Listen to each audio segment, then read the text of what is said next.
Good evening students, am I audible? आवाज़ आ रही है मेरी आप सभी को?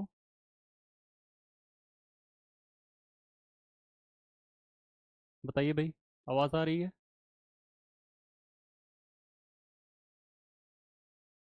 Good evening Sakshi, good evening Manish, good evening Sheetal, good evening Nishant, good evening Bhandari, good evening Anuja, Radhe Krishna, Jitendra, good evening Sakshi, good evening Mansi, good evening Shikha and good evening निधि।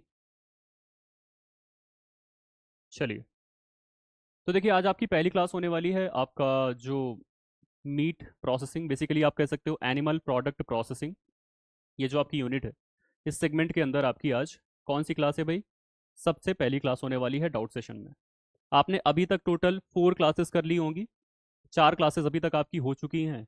इन पिछली 4 क्लासेस में अगर मैं बात करूं तो हम लोगों ने बहुत ही इंपॉर्टेंट टॉपिक्स के बारे में डिस्कस किया है। जैसे कि इन सारे टर्म्स के बारे में डिस्कस कर लिया, टाइप्स ऑफ मीट के अंदर मीट के प्रॉक्सिमेट कॉम्पोजिशन के बारे में अच्छे से डिस्कस कर लिया है।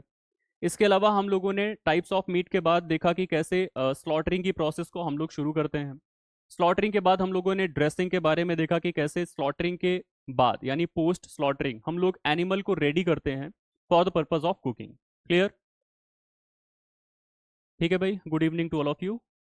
चलिए, तो आई थिंक शुरू किया जाए। देखो आपके सामने ना पहले तो एक सिंपल सा क्वेश्चन यहाँ पर रखा हुआ है।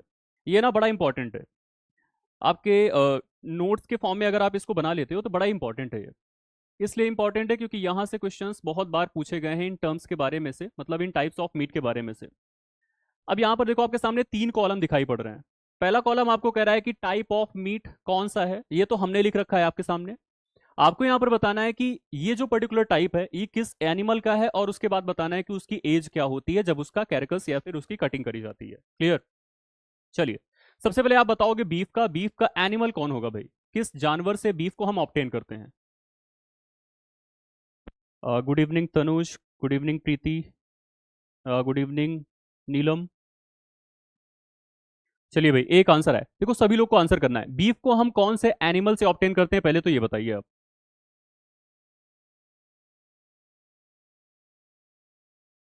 बताइए भाई। कैटल। ठीक है। ओके।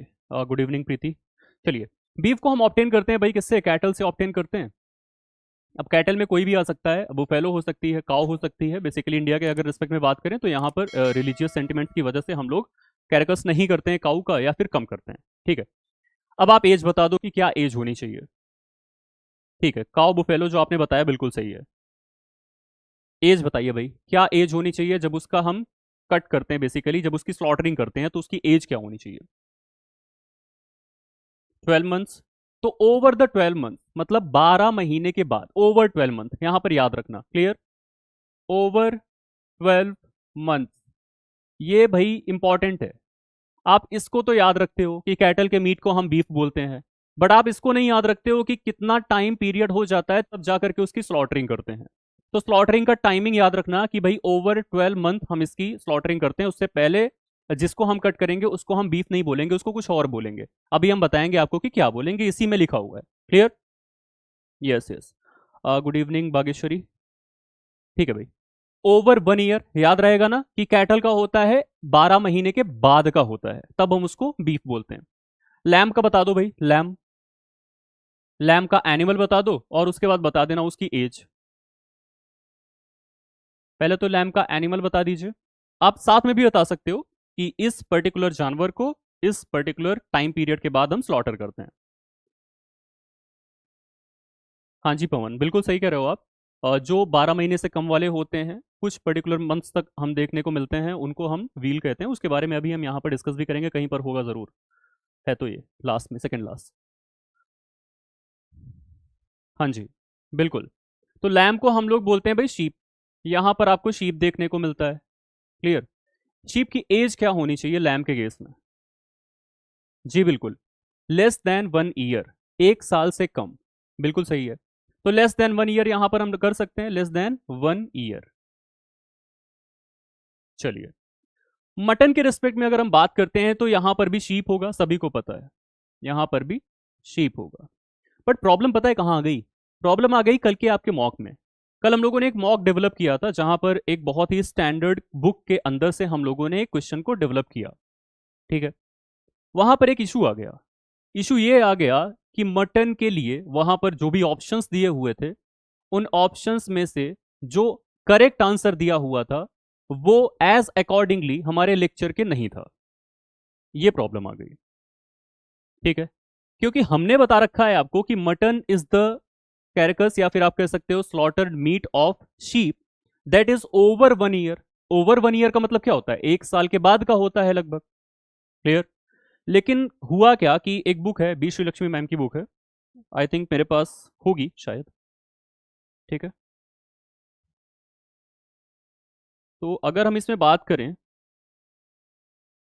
हाँ, इसमें अगर हम बात करें फ्लैश फूड का, जो इनका पहला चैप्टर है, उसके अंदर इन लोगों ने इन्होंने मटन को लिख रखा है कि flesh of young ovine animals of both the sexes, that is male as well as female, वो वोज एज इज 12 मंथ और अंडर, यानी 12 महीने या उससे कम की उम्र के जो आपके बोवीन एनिमल्स, बेसिकली आप शीप को बोल सकते हो यहाँ पर, उनके मीट होते हैं, उनको हम लोग मटन बोलते हैं।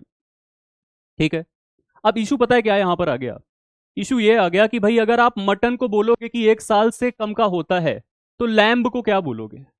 या तो फिर आप लैम्ब और मटन को सेम मान के चलो। समझ रहे हो ना? लैम्ब और मटन को सेम मान लो, तब तो फिर सही है भाई कि हाँ 12 महीने से कम के जो शीप होते हैं जिनकी हम स्लॉटरिंग करते हैं और उसका मीट निकालते हैं, उसको हम बोलते हैं मटन। क्लियर। तो यहां पर ये स्टैंडर्ड बुक है, इसको कई जगह हम लोग फॉलो भी करते हैं, बट इशू यहां पर आ गया। और बहुत सारे सोर्सेस को देखने के बाद और भी दूसरे स्टैंडर्ड सोर्सेस थे जहां पर ओवर 12 मंथ लिखा हुआ है, यहां पर अंडर 12 मंथ लिख दिया है, बट हम लोगों ने लैम्ब के केस में पढ़ रखा है कि भाई लैम्ब होता है अंडर 12 मंथ। तो यहां पर हो गई प्रॉब्लम। ठीक है। तो इस प्रॉब्लम का सॉल्यूशन क्या हो सकता है? अगर देखो लैम्ब ऑप्शन में नहीं है, मटन है, और आपके क्वेश्चन में लिखा हुआ है लेस देन 12 मंथ, तो उसको सही माना जा सकता है क्योंकि it is the standard book. ये एक स्टैंडर्ड बुक है भाई। ठीक है। बी श्रीलक्ष्मी मैम की बुक है, फूड साइंस की स्टैंडर्ड बुक है, इसमें सही माना जा सकता है। क्लियर। बट अगर मैं बात करूं बाकी के रिसर्च पेपर्स की, ब्रिटानिका वगैरह की मैं बातें करूं, तो वहां पर साफ साफ लिख रखा है कि over 12 months, over 12 month. Clear. तो इस बात का आपको ख्याल रखना पड़ेगा भाई कि कहीं कहीं पर, जैसे इस किताब के अंदर, लैम्ब और मटन को सेम मान लिया गया है, और मटन को लेस देन 1 ईयर इसलिए भी लिखा जा सकता है यहां पर इस किताब के अंदर, क्योंकि मैच्योर मटन जो होते हैं वो 12 वो आपके 20 मंथ्स के बाद के होते हैं। क्लियर। और जो ईयरलिंग मटन होते हैं वो 12 महीने से लेकर के 20 महीने तक होते हैं। तो ईयरलिंग मटन आपका हो गया 12 महीने से 20 महीने वाला, यहां पर होगा भी ये ईयरलिंग मटन है। इट इज 12 to 20 मंथ्स, यानी 1 साल के बाद से लेकर के 20 महीने तक का। और जो आपका मैच्योर मटन है it is more then 20 months, 20 महीने से ज्यादा का आपका मैच्योर मटन कहलाता है। दैट्स वाई यहां पर मटन को और लैम्ब को एक साथ कंसीडर कर लिया जाता है कई बार। तो इसको आप याद रखना, इस पर्टिकुलर बुक के अकॉर्डिंगली ये जो है कभी कभी सिमिलर कंसीडर कर लिए जाते हैं और दोनों को लेस देन 1 ईयर कंसीडर कर लिया जाता है। क्लियर हुआ? तो यहां अगर हम बात करें तो ये ऑप्शन के ऊपर आपके डिपेंड करेगा। अगर ऑप्शन में लैम्ब कहीं पर नहीं है और मटन लिखा हुआ है और लेस देन 1 ईयर वाला ऑप्शन है, तो आप उसे कंसीडर कर सकते हैं। क्लियर। लेकिन अगर लैम्ब भी है और मटन भी है, तब आपको लैम्ब को ही कंसीडर करना है। समझ में आया या नहीं आया? नहीं आया हो तो बता देना, दोबारा से यहां पर क्लियर आपको कर देंगे। ठीक है। चलिए, तो ये छोटा सा यहां पर एक इशू था जो कि हम लोगों ने रिजॉल्व किया अभी फिलहाल। इस बुक के अकॉर्डिंगली जो आपका आंसर होगा वो होगा sheep. Mutton is the meat of sheep less than 12 month, इस बुक के अकॉर्डिंगली। क्लियर। लेकिन हम लोगों ने जो लैम्ब को पढ़ रखा है, it is the mutton of sheep, it is the meat of sheep less than 12 month. तो मैंने कहा कि ऑप्शन के ऊपर डिपेंड करेगा भाई। अगर ऑप्शन में लैम्ब है तो लैम्ब को सही करके आना, ऑप्शन में लैम्ब नहीं है तो मटन को लेस देन 12 मंथ मान लेना, क्योंकि इन्होंने लिख रखा है। क्लियर हुआ? चलिए, इसको साइड करते हैं, आगे चलते हैं। तो ईयरलिंग मटन, मैच्योर मटन, ये भी शीप का ही हो जाएगा, it is also the meat of sheep. Clear. ये भी शीप का हो गया, ये भी शीप का हो गया। पॉक की अगर मैं बात करूं तो पॉक का बता दो आप लोग। एक बार और एक्सप्लेन कर दें, चलो ठीक है। बुक का नाम बी श्री लक्ष्मी मैम की फूड साइंस की किताब है। It is one of the best books all over India. जब भी आप फूड टेक्नोलॉजी से बैचलर्स या मास्टर्स करते हो तो आपके एकेडमिक्स में इन सारी बुक्स को पढ़ाया जाता है। जैसे शकुंतला मने मैम की बुक को हम लोग पढ़ते हैं, वैसे ही बी श्री लक्ष्मी मैम की भी बुक को हम लोग कंसीडर करते हैं। तो यहाँ पर अगर मैं बात करूँ, देखो मैंने क्या बताया था, एक बार और समझ लो इसको। मटन जो होता है वो हमने पढ़ रखा है कि मोर देन 12 मंथ के एज का होता है। लैम जो होता है लेस देन 12 मंथ का होता है। क्लियर। लेकिन इनके बुक में लैम को कहीं कंसीडर ही नहीं किया है, लैम को बताया ही नहीं। ठीक है, और लैम्ब और मटन को सेम कंसीडर कर लिया। दैट्स वाई अगर लैम्ब ऑप्शन में नहीं है तो लेस देन 12 मंथ आपका मटन के केस में सही कंसीडर किया जाएगा, क्योंकि इन्होंने अपनी किताब के अंदर लिख रखा है। ठीक है भाई, चलिए। पॉर्क बिल्कुल सही कह रहे हो आप लोग, पिग का हो जाएगा। तो पॉर्क का जो यहां पर टाइप ऑफ मीट है, it is the meat of pig. अब इसका आप एज बताओ, इसका एज बताओ। हाँ जी, जी बिल्कुल। 5 to 7 मंथ, 5 to 7 मंथ के आसपास का ये हो जाता है। ठीक है, 5 to 7 मंथ, या फिर कुछ वीक्स का भी आप यहाँ पर कंसीडर कर सकते हो। सम वीक्स से लेकर के कुछ हफ्तों से लेकर के 5 to 7 मंथ तक के जो आपके बेसिकली एज्ड पिग होते हैं उनको हम लोग यहाँ पर कंसीडर करते हैं। व्हील, हमने अभी ऊपर आपसे बोला था ना कि बीफ के अंदर आप देखते हो कि 12 महीने से ज्यादा का मीट है तब हम उसको बीफ बोलेंगे, और कैटल का है। बट व्हील के रिस्पेक्ट में अगर मैं बातें करूं तो ये 12 महीने से कम का होगा। तो कितना कम का होगा ये आप बता दो। कैटल का होगा ये तो आपको पता ही होगा, veal is the meat of cattle. Age बताओ आप लोग, एज बताइए भाई। Good evening to all of you. कुछ लोगों के मैसेजेस जो बार बार यहाँ पर आ रहे हैं, मैं अगर नहीं पढ़ पा रहा हूँ तो समझ लेना कि थोड़ा सा ज्यादा मैसेजेस हैं, इस वजह से आपके मैसेजेस थोड़ा सा इधर उधर हो जा रहे हैं। ठीक है। Young carbs, wheel less than 1 year, wheel का काफ। ठीक है, 6 to 7 मंथ। ठीक है भाई, ठीक है। तो यहां पर हम इसके लिए भी कह सकते हैं कि सम वीक्स से लेकर के कुछ हफ्तों से लेकर के कुछ महीनों तक, सम मंथ्स। क्लियर।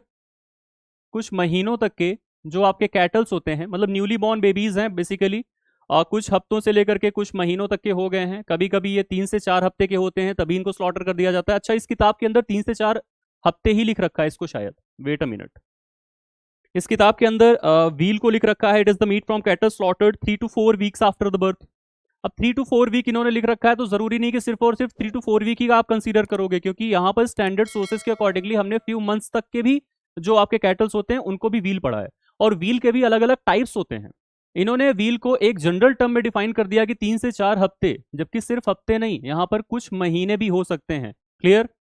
ठीक है भाई, चलिए चलिए आगे चलते हैं। आगे यहाँ पर है शिवॉन। शिवॉन तो पता ही होगा, जिस चीज को आप मटन बोलते हो वो एक्चुअल में मटन होता ही नहीं है, इट इज द शिवॉन। क्लियर। तो बता दो किसका ये पर्टिकुलरली मीट होता है, शिवॉन। बताइए भाई, बताइए बताइए किसका मीट होता है शिवॉन। मैं थोड़ा साइड हो जाऊं तो आपको दिखेगा ये प्रॉपर। शिवॉन गोट मीट, बिल्कुल सही है। हाँ, अब 9 मंथ। वेट अ मिनट राज, आपके क्वेश्चन पर आ रहे हैं हम। ठीक है, 9 मंथ।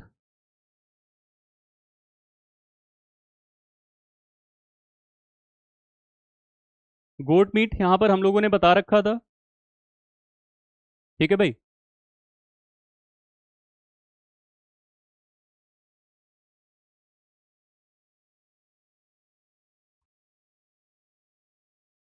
और बाकी लोग भी आंसर करते रहो।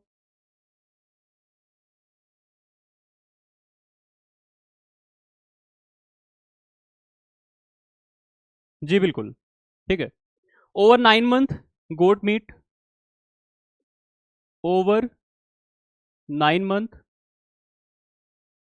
ठीक है। और यहां पर एक और टर्म आपको देखने को मिलता है, एक और टर्म आपको देखने को मिल जाता है भाई, दैट इज कैब्रीटो। इसके लिए मैं यहां पर जगह नहीं है, लिख देता हूं कहीं पर, कैब्रीटो।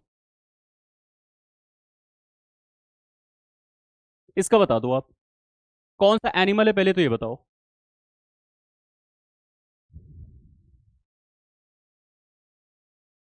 हाँ जी, अब 9 मंथ मैंने कंसीडर कर लिया है, कैब्रीटो का बता दो आप।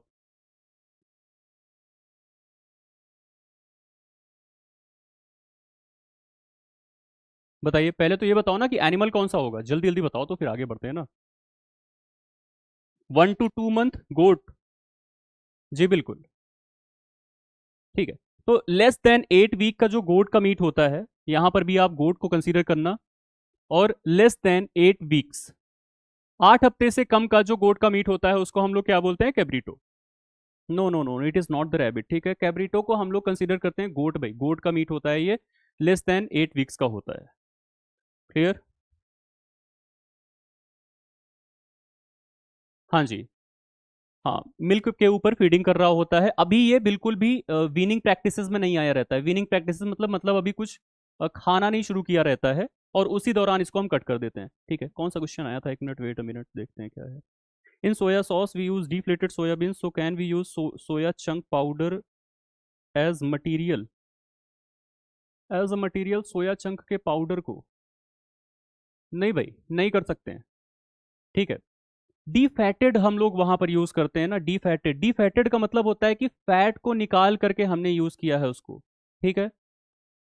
इसका मतलब ये नहीं कि हम सोया चंक्स को डायरेक्टली यूज कर सकते हैं। हमने उसमें से फैट को एक्सट्रैक्ट कर दिया है by using solvent extraction method.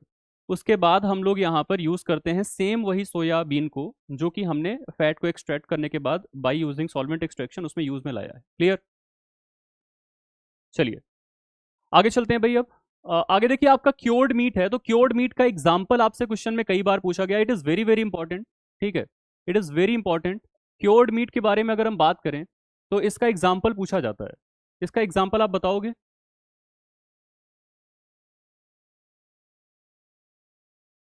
बताइए भाई। और देखो कोई भागो ना, यहाँ पर अभी हम क्वेश्चंस को भी लेकर के आए हुए हैं। लगभग 49 क्वेश्चंस हैं आपके लिए, तो अभी भागने की जरूरत नहीं है, क्योंकि बहुत इंपॉर्टेंट क्वेश्चंस हैं। अगर आपके सिलेबस में है तो आपसे पूछा जाएगा। हैम एंड बेकॉन, और बेकॉन से क्वेश्चन आया हुआ है भाई। ठीक है, बेकन से आपके क्वेश्चन पूछे गए हैं। What is bacon. बेकन होता क्या है। ठीक है, हैम को भी कंसीडर कर लेते हैं यहाँ पर, but primarily bacon. Clear, primarily bacon आप याद रखना। बेकन जो होता है वो क्योर्ड मीट होता है, इसकी क्योरिंग किए रहते हैं। व्हाट इज हैम। हैम और बेकन होता क्या है basically. What is ham and what is bacon. Belly fat का कौन सा होता है भाई, बताइए। अब इतने लोग भागना शुरू कर दिए हो।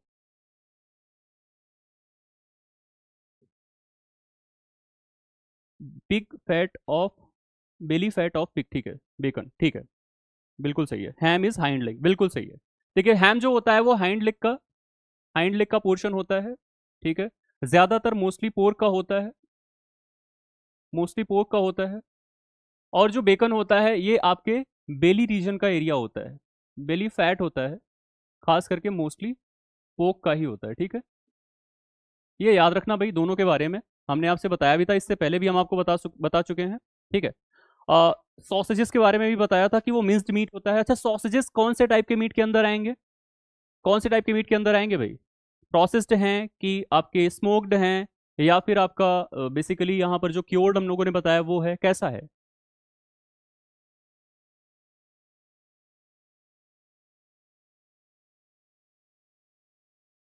बताइए भाई। सॉसेजेस जिसकी हम मिंसिंग कर देते हैं और एक केस के अंदर उसको इकट्ठा कर लेते हैं, उसके बाद उसको पकाते हैं, स्मोक्ड मीट में आएगा। स्मोक करते हैं but it is not compulsory. देखो स्मोक्ड करते हैं but it is not compulsory, processed meat के अंदर आएगा, क्योंकि आपने उसको पहले प्रोसेस किया ना। तो प्रोसेस मतलब उस मीट के लोब को आप एज इट इज यूज में नहीं ला रहे हो, एज इट इज प्रोसेस नहीं कर रहे हो उसको। पहले आप क्या किए भाई, मिंसिंग किए। मिंसिंग करने के बाद एक केस के अंदर उसको डाल करके भर दिए, केसिंग। ठीक है, तो मिंसिंग और केसिंग दोनों चीजें करते हैं हम, उसके केस में it is processed meat. Clear, याद रखना। ठीक है, तो यहां पर आपका क्या आ जाता है, sausages. Sausages, wait,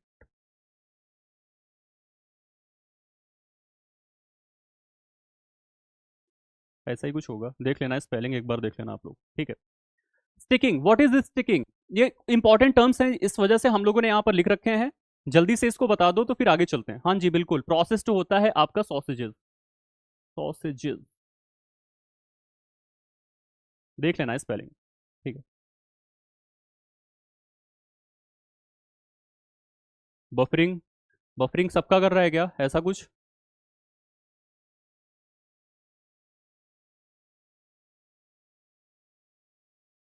Some method where we can extract bound water in meat like nuclear magnetic resonance and chemical MET।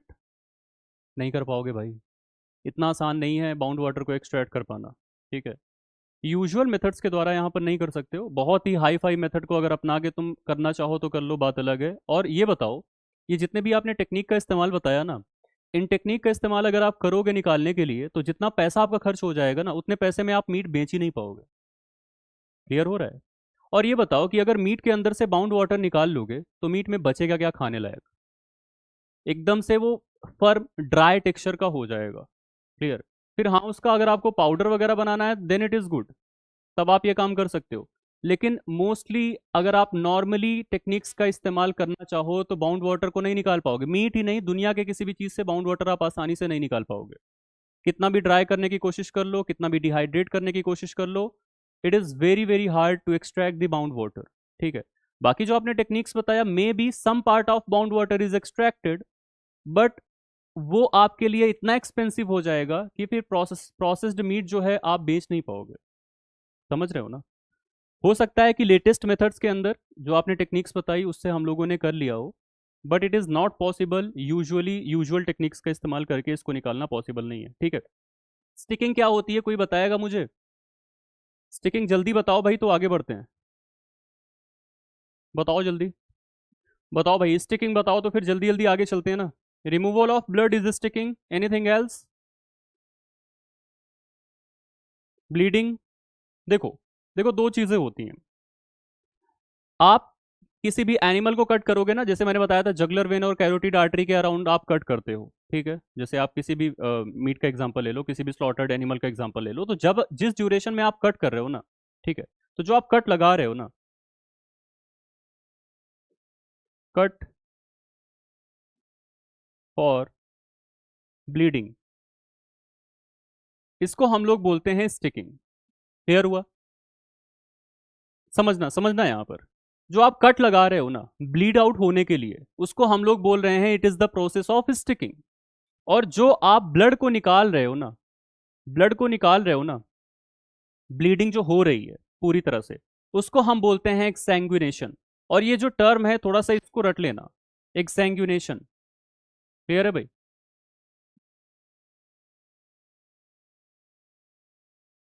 Bleeding के लिए इस्तेमाल में लाया जाने वाला शब्द एक्सैंग्विनेशन, जिसमें कि हम ब्लड को बाहर निकालते हैं। And sticking is used for cut for bleeding. Right sir, but that we can not say never be extracted, it is not purely true. भाई देखो, इन जनरल हम यहाँ पर आपसे बोल रहे हैं, हम आपसे ये नहीं कह रहे हैं कि it can never be extracted, हम ये कह रहे हैं कि जनरल प्रोसेसिंग टेक्निक्स का इस्तेमाल करके आप कितना भी ड्राइंग कर लो, कितना भी डिहाइड्रेट कर लो, जो आप मेथड्स बता रहे हो वो मे भी बहुत नॉवेल टेक्नोलॉजीज हो, उसमें से भी मे भी पूरा बाउंड वाटर ना आप एक्सट्रैक्ट कर पाओ। तो अगर आप कर भी ले रहे हो तो पूरा बाउंड वाटर एक्सट्रैक्ट कर लोगे क्या, जो आपने टेक्निक का नाम बताया?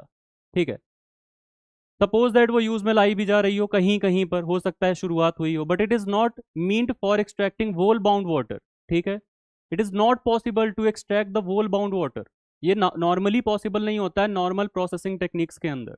ठीक है, और मैंने बताया कि अगर आप उसको अपनाते भी हो, जो थोड़ा बहुत बाउंड वाटर आप निकालोगे भी, तो इसमें आपके लिए प्रॉब्लम यह है कि it is very very expensive. ठीक है, अब ऐसे कहने को तो बहुत सारी ऐसी चीज़ें हैं जो कि पॉसिबल हैं, but it is exception of the exception case. समझ रहे हो ना? तो आप इतना डीप में मत जाया करो। पहली चीज़ मैं आपको एक बात और बता दूं, थोड़ा सा ना इसको लाइटली मत लेना। कभी भी ना इतना ज़्यादा डिटेल में किसी भी चीज़ को पढ़ने की कोशिश मत करना कि तुम नॉर्मल चीज़ों को ही कवर ना कर पाओ। ठीक है ना? आप पीएचडी करने नहीं आए हो, ये चीज़ ध्यान से सुनना। मैं भी आपको पढ़ाना चाहूँ ना तो बहुत सारी ऐसी किताबें हैं और बहुत सारी ऐसी नोट्स हैं और बहुत ज़्यादा मटेरियल है जिसको प्रोवाइड करा करके आपको पढ़ा सकता हूँ। बट आप यहाँ पीएचडी करने नहीं आए हो, आप यहाँ आए हो सिलेक्शन लेने के लिए। आपके पूरे के पूरे पॉइंट के अंदर सिर्फ और सिर्फ एक ऐसा पॉइंट है जहां पर इसको लिखा गया है, that is slaughtering of meat as well as dressing वगैरह, जो भी मैं अपने से पढ़ा रहा हूँ इधर। ठीक है, इससे ज्यादा आने के चांसेस बहुत ही रेयर है, और मैं आपको जो बताता हूँ वो भी काफी ज्यादा डीप में जा करके आपको एक्सप्लेन कर रहा हूँ। ठीक है ना? और कभी भी ऐसा क्वेश्चन आता है कि विच of the following water can not be extracted, तो वहां बाउंड वाटर ही होता है। आपको प्रीवियस ईयर के अंदर ये क्वेश्चंस भी मिल जाएंगे। कौन सा एक्सट्रैक्ट कर सकते हो, फ्री वाटर, ठीक है, ये भी आपको पीवाईक्यूज के अंदर मिल जाएंगे। तो अगर ऐसे क्वेश्चंस पूछे जा रहे हैं, इसी फॉर्म में पूछे जा रहे हैं, तो हमको इतना ज्यादा डीप में जाने की जरूरत नहीं है। इस चीज का ख्याल रखा करो। कभी कभी क्या होता है कि हम किसी टॉपिक में इंटरेस्ट लेने के बाद बहुत ज्यादा डीप में पढ़ना शुरू कर देते हैं, ठीक है, और ये हमारे लिए बहुत घातक होता है। इस चीज को हमेशा याद रखना।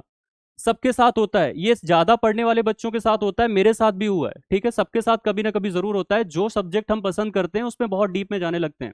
बट भाई याद रखना कि आप सिलेक्शन लेने आए हो, आप उस पर रिसर्च करने नहीं आए हो, इस बात का ख्याल रखना, ठीक है। चलिए, चलिए आगे चलते हैं, ठीक है। नहीं, अदर वे में नहीं ले रहा हूं भाई, मैं आपको बता रहा हूं, आप ही के भलाई के लिए बता रहा हूं, समझ रहे हो ना। ये सबके साथ होता है। लेकिन प्रॉब्लम यहाँ पर ये आ जाएगी कि फिर आगे चल के आप सिलेबस को कैसे कवर करोगे अगर आप इन सब चीज़ों में इतना डिटेल में जा करके पढ़ने की कोशिश करोगे तो। अगर आपके उस टॉपिक पे रिसर्च चल रहे हैं कहीं से, अगर आपका पीएचडी चल रहा है, then it is very good for you, ठीक है। बट अगर आप रिसर्च नहीं कर रहे हो तो इतना डिटेल में मत जाया करो, आप ही के लिए हानिकारक हो जाएगा ये।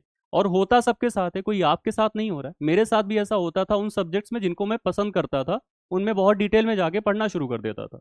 But it is very bad. अब देखो, शुरू करते हैं भाई क्वेश्चंस को। क्वेश्चंस में देखो, कुछ क्वेश्चंस ऐसे लेकर के आए हैं जो कि हमारे पीवाईक्यूज के अंदर पूछे गए हैं, उसके बाद हम नॉर्मल क्वेश्चंस को लेकर के आएंगे, ठीक है। पहला क्वेश्चन है, meat is good source of. ये मैंने बनाया नहीं है, हिमाचल एफएसओ का क्वेश्चन है 2018 का। Options are protein, iron, B complex vitamin, या फिर ऑल ऑफ दीज। बताइए भाई। स्टिकिंग एंड एक्सैंगुलेशन को डिफरेंशिएट कैसे करेंगे? स्टिकिंग मतलब जो आप कट लगा रहे हो, स्टिकिंग मतलब जब आप कट लगा रहे हो, वो दौर जिस दौरान आप काट रहे हो, ठीक है। एक्सटेंगुनेशन मतलब काटने के बाद आपने उसको छोड़ दिया है, वो एनिमल ब्लीड आउट कर रहा है, या फिर आपने हैंग कर दिया है, या फिर आपने उसको हॉरिजॉन्टली छोड़ दिया जिससे कि उसका पूरा ब्लड निकल रहा होता है। एक्सटेंगुनेशन ब्लीडिंग के लिए इस्तेमाल में लाया जाता है, स्टिकिंग वो कट लगाने के लिए इस्तेमाल में लाया जाता है, ठीक है। चलिए, तो यहां पर आपका करेक्ट आंसर हो जाएगा option number D, that is all of this, ठीक है। प्रोटीन का भी अच्छा सोर्स होता है, आयरन का भी अच्छा सोर्स होता है, मोस्ट ऑफ द जो मीट होते हैं, रेड मीट खास करके। बी कॉम्प्लेक्स विटामिन के अच्छे सोर्सेज होते हैं, ये आपने पढ़ रखा था पीछे, ठीक है। तो यहां पर हो जाएगा ऑल ऑफ दिस। अगला क्वेश्चन है, meat is defined as. Meat को हम कैसे डिफाइन करते हैं? Dried meat, processed meat, cured meat, flesh and other edible parts of carcass. FSSAI TO का क्वेश्चन है 2019 का, ठीक है। बताइए भाई। हालांकि इसका डेफिनेशन ना, आई थिंक रेगुलेशंस के अंदर भी कहीं ना कहीं आपको मिलेगा, या तो एक्ट के अंदर या तो मे बी रेगुलेशन के अंदर मीट की डेफिनेशन आपको मिल जाएगी, ठीक है। बताइए भाई। बहुत आसान सा क्वेश्चन है। Flesh and other edible parts of a carcass, ठीक है। फ्लेश और बाकी के जो एडिबल पार्ट्स हैं, जो कि आपने मीट को कट किया है तो उससे जो आप निकालते हो उसको हम कहते हैं मीट, ठीक है। अगला क्वेश्चन है, which of the following food is rich source of cholesterol. इनमें से कौन सा ऐसा फूड है जो कि कोलेस्ट्रॉल का एक अच्छा सोर्स होता है? Options are partially hydrogenated vegetable oils, skimmed milk, organ meats, या फिर एग वाइट। बताइए भाई। क्वेश्चन नंबर आप डाल दिया करो जब भी आंसर किया करो तो, ठीक है। जितने भी लोगों ने क्वेश्चन नंबर नहीं डाला है, क्वेश्चन नंबर आप डाल दोगे तो मेरे पास सही रहता है थोड़ा सा, क्योंकि कभी कभी ना लेट से आते हैं आंसर मेरे पास। थर्ड का आंसर क्या होगा भाई, बताइए। रिच सोर्स ऑफ कोलेस्ट्रॉल, इनमें सबसे ज्यादा रिचेस्ट सोर्स कौन सा है? पार्शियली हाइड्रोजनेटेड वेजिटेबल ऑयल, या फिर स्किम्ड मिल्क, या एग वाइट, या फिर ऑर्गन मीट्स।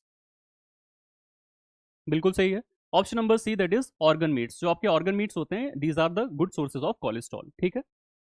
चलिए, आंध्रा का क्वेश्चन था एफएसओ का, ठीक है।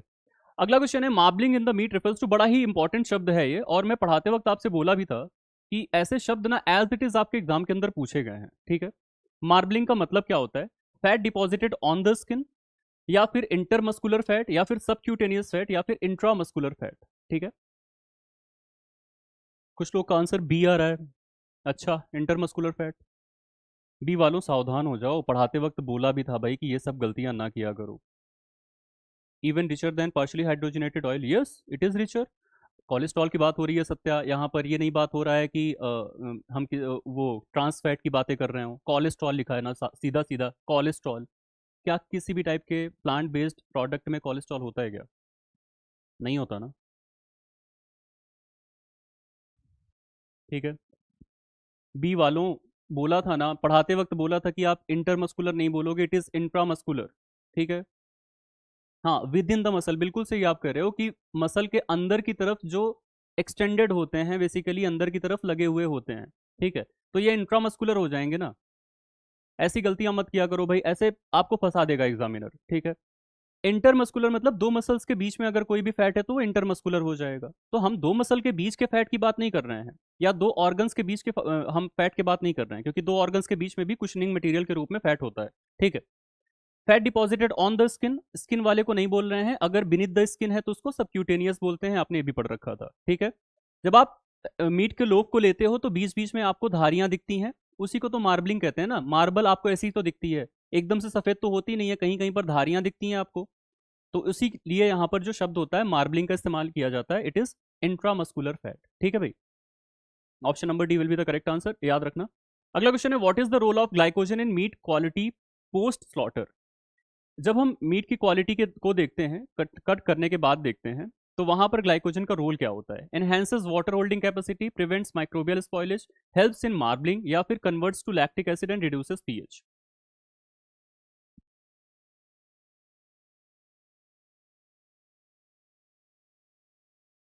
बताइए। हाँ जी, वाइट स्ट्रीक जो होता है उसको हम लोग मार्बलिंग बोलते हैं, और वो इंट्रामस्कुलर फैट होता है, जो आपने अभी पीछे वाले क्वेश्चन में देखा। देखो, आंसर सभी लोग करते रहो, जितने भी लोग लाइव हो आंसर सभी को करना है, और छोड़ के मत भागना भाई। 49 क्वेश्चंस हैं, जैसे ही हम सॉल्व कर लेंगे उसके बाद आप चले जाना। आप ही के भलाई के लिए यहाँ पर ये सारे क्वेश्चंस लाए गए, और इनमें से बहुत सारे रिपीट भी होंगे, क्योंकि हम लोग रिसर्च करके तब देखते हैं ना कि कैसे क्वेश्चंस पूछे जा रहे हैं आपसे। हाँ जी, बिल्कुल सही है, ऑप्शन नंबर डी। ये कन्वर्ट हो जाता है लैक्टिक एसिड में फर्मेंटेशन के द्वारा, lactic acid fermentation in the absence of oxygen, ये लैक्टिक एसिड में कन्वर्ट होता है, क्योंकि मसल्स अपना एनर्जी गेन करने के लिए वहां पर एनारोबिक रेस्पिरेशन करने लगती हैं। तो लैक्टिक एसिड फर्मेंटेशन होता है, जिससे कि पीएच जो होता है वो क्या हो जाता है, कम हो जाता है, और एसिडिटी क्या हो जाती है, थोड़ा सा बढ़ जाती है। अगला क्वेश्चन है, which of the following forms of myoglobin is responsible for the bright red colour seen in freshly cut meat expose to the oxygen. एक फ्रेशली कट मीट है, उसको आपने ऑक्सीजन से एक्सपोज कर दिया, मतलब हवा के प्रेजेंस में रख दिया है, तो आपको कैसा आपको पिगमेंट आपको देखने को मिलेगा? मायोग्लोबिन, कौन से टाइप का मायोग्लोबिन वहां पर आपको देखने को मिलेगा? Deoxy myoglobin, oxy myoglobin, met myoglobin, या फिर नाइट्रोसो मायोग्लोबिन? बताइए। Due anaerobic disaggregation of glycogen. जी बिल्कुल, वहाँ पर जो आपने पीछे भी देखा था, वहाँ पर एनारोबिक रेस्पिरेशन हो रहा था, जिससे कि जो ग्लाइकोजन है वो आगे चल के लैक्टिक एसिड में कन्वर्जन करना शुरू कर देता है, लैक्टिक एसिड फर्मेंटेशन की शुरुआत कर देता है। 6 का ज़्यादातर लोग बोल रहे हैं B, that is oxy myoglobin, बिल्कुल सही है। Option number B, that is oxy myoglobin. जैसे ही आप फ्रेश मीट को कट करते हो, ऑक्सीजन की प्रेजेंस में आता है, तो ऑक्सी मायोग्लोबिन के फॉर्म में वो कन्वर्ट हो जाता है, जो आपका डीऑक्सी मायोग्लोबिन था, ठीक है। चलिए, अगला क्वेश्चन है, which of the following is not a sarcoplasmic protein. इनमें से कौन सा प्रोटीन ऐसा है जो कि सार्कोप्लाज्मिक नहीं है? Option are actin, haemoglobin, myoglobin, या फिर enzymes involve in metabolism. Deoxy pink colour, oxy bright red, met brown, nitro pink, right. Good. बताइए भाई, सेवेंथ का आंसर करिए सभी लोग। जी बिल्कुल, बिल्कुल सही है। Option number A, that is actin, ठीक है। एक्टिन यहाँ पर आपका करेक्ट आंसर हो जाएगा। कैसा प्रोटीन है भाई? मायोफाइब्रिलर प्रोटीन है ये एक्टिन आपका। बाकी के जो आपके प्रोटीन्स हैं, इट इज सार्कोप्लाज्मिक प्रोटीन, जैसे कि आपका हीमोग्लोबिन है, मायोग्लोबिन है, और जो एंजाइम्स हैं जो कि मेटाबॉलिज्म में इन्वॉल्व होते हैं, वो सब के सब आपके सार्कोप्लाज्मिक प्रोटीन के कैटेगरी के अंदर आ जाएंगे, ठीक है। तो आपका करेक्ट आंसर यहाँ पर हो जाएगा option number A, that is actin, ठीक है। कॉन्ट्रैक्टाइल प्रोटीन भी है एक टाइप का, कॉन्ट्रैक्शन रिलैक्सेशन में आप पढ़े होगे इसको कभी ना कभी, ठीक है। अगला क्वेश्चन है, which of the following statement about fatty acid conversion in ruminants is correct. Ruminants की बात हो रही है, ये चीज ध्यान देना, ठीक है। Option are, ruminants retain dietary unsaturated fat as they are. जितना वो अनसैचुरेटेड फैट खाते हैं, उतना ही उनके बॉडी के अंदर अनसैचुरेटेड फैट होता है। अगला कह रहा है कि माइक्रोब्स होते हैं ह्यूमन के अंदर, जो कि अनसैचुरेटेड को सैचुरेटेड में कन्वर्ट कर देते हैं। थर्ड कह रहा है कि डाइट जो होती है वो अल्टर करती है फैट के कंपोजिशन को र्यूमिनेंट्स के अंदर। इसके अलावा बोल रहा है कि बीफ फैट जो होता है वो रिच होता है पॉली अनसैचुरेटेड फैटी एसिड में, क्योंकि उनके डाइट के अंदर वो ज्यादा कंसीडर करते हैं, ज्यादा लेते हैं। Lamb mutton, mature mutton, yearling mutton, within 1 year, 12 month, 24 month, 20 month, it is fixed. Lamb, mutton, lamb और मटन आपका हो जाएगा। देखिए अगर आपका लैम्ब को क्लासिफाई किया गया है तो it should be less than 1 year, ठीक है, लेस देन 12 मंथ आप बोल सकते हो, ठीक है। लैम्ब का तो क्लियर कट डेफिनेशन है कि लेस देन 12 मंथ का एज है तो वो आपका लैम्ब कहलाएगा, ठीक है, शीप का मीट। मटन के बारे में मैंने बोला कि मटन को वैसे तो यूजुअली बहुत सारे ऐसे पेपर्स हैं जहां पर ये लिखा गया है कि मटन जो होता है वो 12 महीने से ज्यादा का होता है, ओवर 1 ईयर। बहुत ज्यादा, बहुत सारी जगह लिखा गया है। फिर भी अभी मैंने बी लक्ष्मी मैम की बुक का एग्जांपल दिया तो वहां पर ऐसा लिखा गया है कि जो आपका मटन है it is less than 12 month age of year, ठीक है। मतलब जो आपका 12 महीने से कम का मीट होता है शीप का, उसको हम लोग बोलते हैं मटन, ऐसा उन्होंने लिख दिया है। बट ऐसा है नहीं, बहुत सारे स्टैंडर्ड सोर्सेज में, बाकी के सोर्सेज में वहां पर लिखा है ओवर 12 मंथ। क्लियर। तो अगर आपके ऑप्शन में लैम नहीं है और सिर्फ मटन को पूछा गया है, तब आप इस आंसर को कंसीडर कर सकते हो क्योंकि एक स्टैंडर्ड किताब से इस पर्टिकुलर स्टेटमेंट को उठाया गया है। यही मैंने अभी शुरुआत में भी एक्सप्लेन किया था, ठीक है। ईयरलिंग मटन के बारे में अगर मैं बात करूं तो 12 महीने से लेकर के 20 मंथ तक के एज को ईयरलिंग मटन कहते हैं। और जो आपका मैच्योर मटन है over the age of 20 months, ठीक है। शुरुआत में मैंने अभी उसको टेबल के माध्यम से आपको बताया भी था, ठीक है। ये सारी चीजें फिक्स्ड हैं, ये जितने भी स्टेटमेंट्स मैंने बताए ये सारे फिक्स हैं। बस ये आपका मटन वाला और जो लैम्ब वाला है इसमें थोड़ा सा कंफ्यूजन रहती है, ठीक है। क्वेश्चन समझ नहीं आ रहा है? 8 नंबर, अच्छा। 8 नंबर क्वेश्चन में कह रहा है कि जो र्यूमिनेंट्स होते हैं, र्यूमिनेंट्स पता है ना आपको, ऐसे कैटल्स होते हैं जिनके स्टमक में एक एक्स्ट्रा स्टमक बोला जाता है, उसको र्यूमेन पाया जाता है। शायद सिक्स्थ स्टमक बोलते हैं, क्या कुछ ऐसा बोलते हैं उसको, ठीक है। उस र्यूमेन के अंदर, र्यूमिनेंट्स के अंदर ऐसा क्या होता है बेसिकली जो कि फैट के कंपोजिशन को डिफर करने का काम करता है। तो यहाँ पर आपसे क्वेश्चन में पूछा गया है यही चीज, और इसको अगर आपने लेक्चर देखा होगा तो आपको याद भी आ रहा होगा। जितने लोगों ने ऑप्शन नंबर बी बोला है वो बिल्कुल सही ऑप्शन दिए हैं। र्यूमेन के अंदर माइक्रोब्स प्रेजेंट होते हैं जो कि अनसैचुरेटेड फैट को सैचुरेटेड फैट में कन्वर्ट करने का काम करते हैं। तो अगर आप देखोगे कि रूमिनेंट्स को अगर आप मीट को कट करोगे तो वहां पर सैचुरेटेड फैट की संख्या ज्यादा मिलेगी आपको, मतलब अमाउंट ज्यादा मिलेगा आपको, ठीक है, सैचुरेटेड फैट का। उसकी वजह क्या है? वो खाएं कुछ भी, वो जाने के बाद कन्वर्ट हो जा रहा है सैचुरेटेड फॉर्म में। वो अगर अनसैचुरेटेड भी खा रहे हैं तो इन रूमिनेंट्स के द्वारा जो आपके माइक्रो ऑर्गेनिजम्स हैं वो कुछ ऐसी चीजें सीक्रेट कर रहे हैं जिसकी वजह से अब वो अनसैचुरेटेड सैचुरेटेड में कन्वर्ट हो रहा है। क्या सीक्रेट करेंगे? बेसिकली हाइड्रोजनेशन करा दे रहे हैं, समझ रहे हो ना। मतलब वहां पर डबल बॉन्ड्स को हटा करके हाइड्रोजन को ऐड करा दे रहे हैं, तभी तो अनसैचुरेटेड सैचुरेटेड में कन्वर्ट होगा ना। तो वही चीज यहाँ पर देखने को मिलती है। फोर्थ स्टमक बोलते हैं, अच्छा ठीक है, ओके।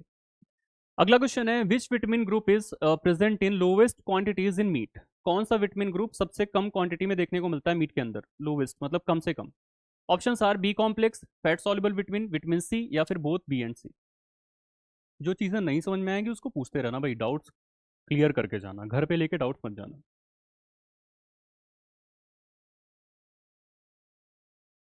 नाइन्थ का आंसर बताइए भाई सभी लोग।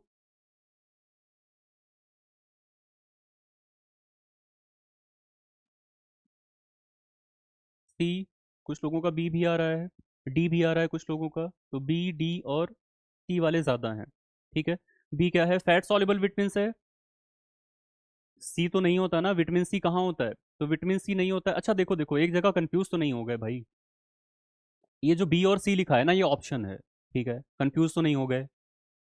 ये बी एंड सी ऑप्शंस, ये विटामिन नहीं है भाई, ये विटामिन नहीं है, ये ऑप्शन है ना, ठीक है। ये ऑप्शन, ऑप्शन नंबर बी और ऑप्शन नंबर सी, ठीक है। एक चीज आपको पढ़ाया था कि भाई विटामिन सी ना के बराबर होता है, ठीक है। बहुत ही कम क्वांटिटी में विटामिन सी आपको देखने को मिलेगा किसी भी टाइप के मीट के अंदर। ऐसे मैंने एक चीज और बताया था कि आपके मिल्क के अंदर भी विटामिन सी बहुत ही कम क्वांटिटी में आपको देखने को मिलेगा, नेग्लिजिबल आप मान सकते हो, ठीक है। थोड़ा बहुत, बहुत ही रेयरली वहां देखने को मिल जाता है तो मिल जाता है। बट कई बार क्वेश्चंस पूछे गए हैं कि meat is devoid of, milk is devoid of, तो वहां पर विटामिन सी ऑप्शन में जाता था करेक्ट आंसर में, ठीक है। तो यहां पर आपका करेक्ट आंसर क्या हो जाएगा भाई? Option number D, that is both option number B and option number C. Fat soluble vitamin नहीं होते हैं और आपके विटामिन सी जो होते हैं वो भी कम पाए जाते हैं या तो ना के बराबर पाए जाते हैं। It is the rich source of B complex vitamin, ठीक है। ये हम लोगों ने पढ़ रखा था। हाँ नहीं होता है बिल्कुल, नहीं होता है, थोड़े बहुत अमाउंट में होता होगा। तो यहाँ पर सी भी नहीं होता, बी भी नहीं होता, इसलिए option number D will be the correct answer, ठीक है। क्लियर हुआ? क्लियर हो रहा है ना? हाँ, iron copper and vitamin C, बिल्कुल सही कह रहे हो आप पवन। ये भी क्वेश्चन आपके एग्जाम में पूछे गए हैं, आयरन और विटामिन सी से रिलेटेड क्वेश्चन कई बार पूछा गया है कि आयरन और विटामिन सी या तो एब्सेंट बोल देता है या तो कंप्लीटली डिवाइड ऑफ बोल देता है, या तो बोला जाता है कि it is found in very less quantity या लेस अमाउंट। ठीक है, तो यहां पर आपका ऑप्शन नंबर डी होगा। अगर कंफ्यूजन होगी इस क्वेश्चन में तो बोल देना भाई, कंफ्यूजन होगी तो बोल देना। ठीक है, अगला क्वेश्चन है, which of the following best defines protein denaturation in meat? Options are decomposition of protein into amino acid, second option is binding of water tightly to proteins, third is loss of native structure affecting texture and water retention, fourth is oxidation of myoglobin to met myoglobin। Denaturation के respect में आपको बताना है।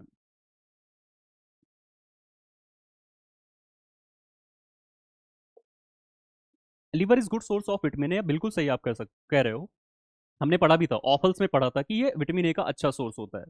But अगर आप overall देखेंगे meet की, अगर आप बात करोगे ऑर्गन मीट्स और सारे मीट को मिला करके, तो उसमें ऐसा देखा जाता है कि इसमें जो फैट सॉल्युबल विटामिन हैं वो बहुत कम मात्रा में देखने को मिलते हैं। ठीक है, हाँ, कुछ ऑर्गन्स ऐसे हैं जिनके अंदर आपको फैट सॉल्युबल विटामिन देखने को मिलते हैं, बट अगर मैं ओवरऑल बात करूं तो यहाँ पर वो बहुत कम अमाउंट में होते हैं, और ये स्टैंडर्ड बुक्स के अंदर सीधा सीधा लिखा भी गया है भाई।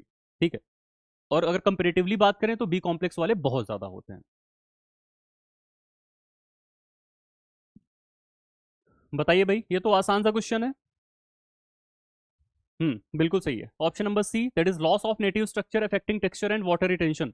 नेटिव टेक्सचर उसका पूरा लॉस हो जाएगा। यही तो होता था जब भी आप प्रोटीन का डिनेचुरेशन कराते हो, तो उसका जो एक्चुअल टेक्सचर होता था, एक्चुअल उसका जो स्ट्रक्चर होता था वो पूरा खत्म हो जाता था, जिससे कि टेक्सचर और वाटर रिटेंशन कैपेसिटी इसकी अलग अलग आपको देखने को मिलती है। सेकंड है, अगला क्वेश्चन है, a pale brown sorry a pale brown colour of refrigerated meat with extended oxygen exposure is most likely due to. एक पेल ब्राउन कलर का मीट आपको देखने को मिल रहा है, कलर याद रखना। ठीक है, रेफ्रिजरेटेड मीट है, एक्सटेंडेड ऑक्सीजन एक्सपोजर यहां पर देखने को मिला, बहुत देरी तक ऑक्सीजन एक्सपोज किया है उसके ऊपर, किस वजह से ऐसा वो कलर देखने को मिल रहा है? Denatured myoglobin, deoxy myoglobin, nitroso myoglobin या फिर मेट मायोग्लोबिन। ऐसे क्वेश्चंस ना कई बार पूछे गए हैं, और ये ब्राउन रंग ना कई बार पूछा गया है, और ब्राउन रंग मैंने बोला था कि याद करके रखना। कई बार ब्राउन कलर, ब्राउन कलर जहां भी बोलेगा ब्राउन कलर, तो एक ही ऑप्शन आप टिक करोगे।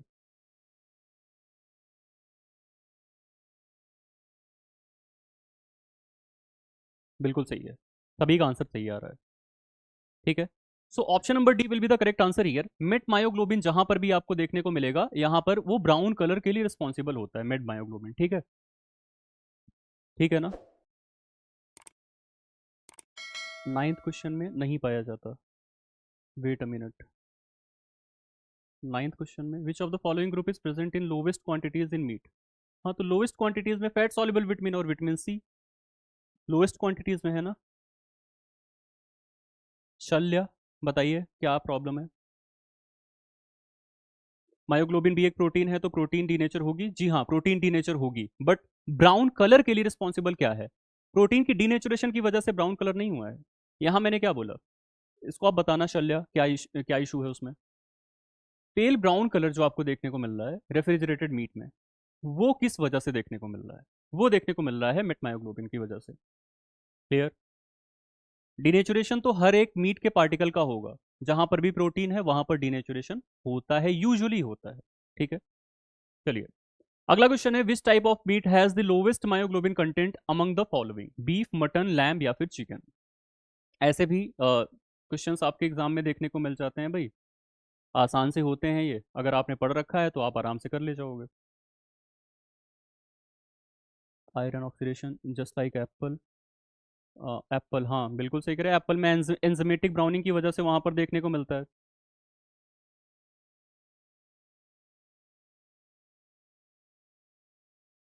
फेरस टू फेरिक का कन्वर्जन बिल्कुल सही है, आपने बिल्कुल सही बोला मेटमायोग्लोबिन के केस में। एप्पल के केस में आप एंजाइमेटिक ब्राउनिंग को देखते हो, जिसकी वजह से पॉलीफिनॉल ऑक्सीडेज जो एंजाइम होता है वो आगे चल के क्विनोन्स में कन्वर्ट होता है, फिर वो आगे चल के मेलेनिन में कन्वर्ट हो जाता है, तो एक नया पिगमेंट आपको देखने को मिल जाता है वहां पर। ठीक है, yes Jaya, ferrous to ferric का कन्वर्जन होता है वहां पर, यहाँ पर बेसिकली मेटमायोग्लोबिन के केस में। 12 का आप लोग बता रहे हो डी, हाँ बिल्कुल सही, option number D will be the correct answer here. अगर आप ध्यान से देखोगे तो बीफ, मटन एंड लैम, ये सब आपके कैटल मीट्स हैं, ठीक है, बीफ भी, मटन भी, लैम भी, और यहाँ पर ये रेड मीट की कैटेगरी में आते हैं। अगर मैं चिकन की बात करूं तो हम लोग इसको बोले थे कि ये व्हाइट मीट की कैटेगरी में आता है। व्हाइट मीट की कैटेगरी में क्यों आता है, उसके पीछे की वजह क्या है, तो भाई मायोग्लोबिन का कंटेंट यहाँ पर है कम। अब मायोग्लोबिन है कम, तो ये देखने में कैसा दिखेगा, आपको सफेद सा दिखेगा। और आपने देखा भी होगा चिकन वगैरह जहां कटते रहते हैं, तो चिकन अगर आप ध्यान से देखोगे तो थोड़ा सा व्हाइटिश इन नेचर आपको दिखाई पड़ता है, that is due to the less quantity of myoglobin. ठीक है, 10th वाले क्वेश्चन का आंसर डी भी हो सकता है। 10th, which of the following best defines the protein denaturation in meat? Oxidation of myoglobin to met myoglobin. Oxidation जो हो रहा है ये डीनेचुरेशन की वजह से नहीं हो रहा है भाई। ऑक्सीडेशन क्यों हो रहा है, due to the prolonged exposure of oxygen. ठीक है, जो आप बता रहे हो कि oxidation of myoglobin to met myoglobin, myoglobin से मेट मायोग्लोबिन में जो ऑक्सीडेशन हो रहा है it is due to the prolonged exposure of oxygen, जिससे कि फेरस फेरिक में कन्वर्ट हो रहा है। ठीक है, तो यहां पर डी नहीं होगा, समझ में आया तिलक? ठीक है, यहां पर क्या होगा, ऑप्शन नंबर सी होगा करेक्ट आंसर। सिलेबस कब तक हो जाएगा, तो शिवर्शन हम लोग कोशिश कर रहे हैं सिलेबस को कंप्लीट करने की up to mid of the August कोशिश करेंगे, या तो अगस्त में तो पूरी तरह से कंप्लीट कर ही लेंगे, कुछ भी हो जाए। अगला क्वेश्चन है match the type of meet which is correct muscle classification. देखो यहाँ पर आपके सामने जो भी ऑप्शंस लिखे हैं ना, पहला वाला इसको बताता है, दूसरा वाला इसको बताता है, तीसरा वाला इसको बताता है, समझ रहे हो ना? उसी के अकॉर्डिंगली मैच करा के बताओ कि कौन सा आंसर सही है। ठीक है, हार्ट, चिकन थाई और ट्राइब दिया है, इसमें से आपको मैच कराना है कि कौन सा स्केलेटल है, कौन सा कार्डियक है और कौन सा स्मूथ है। ठीक है, बस आपको इतना बताना है। मैराथन क्लास करा दीजिए। अगर आपका सिलेबस कंप्लीट हो जाएगा तो आपका जब एग्जाम लगेगा ना, तो एग्जाम लगने से पहले हम लोग मैराथन क्लासेस कराते हैं, कराएंगे आगे चल के। ठीक है, यूट्यूब पर ही कराएंगे, सबके लिए फ्री ऑफ कॉस्ट कराएंगे उसको। बट मैराथन में हम लोग सारी चीज़ें कवर नहीं कर सकते हैं, आप समझ रहे हो ना? जितना डिटेलिंग हम लोग यहाँ क्लासेस के अंदर पढ़ लेते हैं उतना डिटेलिंग वहाँ नहीं कर सकते हैं, क्योंकि अगर उतनी डिटेलिंग में जाएंगे तो हमारे पास जो नंबर ऑफ आवर्स होंगे वो बहुत ज़्यादा हो जाएंगे, और इतना ज़्यादा बड़ा कोई लेक्चर पढ़ा भी नहीं सकता है। ठीक है, तो मोस्ट इंपॉर्टेंट चीज़ें जो कि आपके एग्जाम में आने के चांसेस हैं उनको लेकर के हम लोग मैराथन में आते हैं। और यूजुअली तो मेरे साथ ऐसा हुआ है कि मैं एक ही बार मैराथन लिया था आपके झारखंड के केस में, और वहाँ पर मैंने पूरी फूड केमिस्ट्री को नहीं कंप्लीट किया था, फूड केमिस्ट्री एंड न्यूट्रिशन का था वो। उसमें मैंने बहुत कम टॉपिक्स को लिया था जो कि इंपॉर्टेंट थे, क्योंकि मैं सारे टॉपिक्स को एक साथ लेकर के नहीं जा सकता हूँ, ये दिक्कत होती है। तो हो सकता है कि आपको छोटे छोटे यूनिट्स के मैराथन मिल जाएं, यूनिट्स के मैराथन आपको मिल सकते हैं भाई, एक एक यूनिट के मैराथन आपको मिल सकते हैं। चलिए,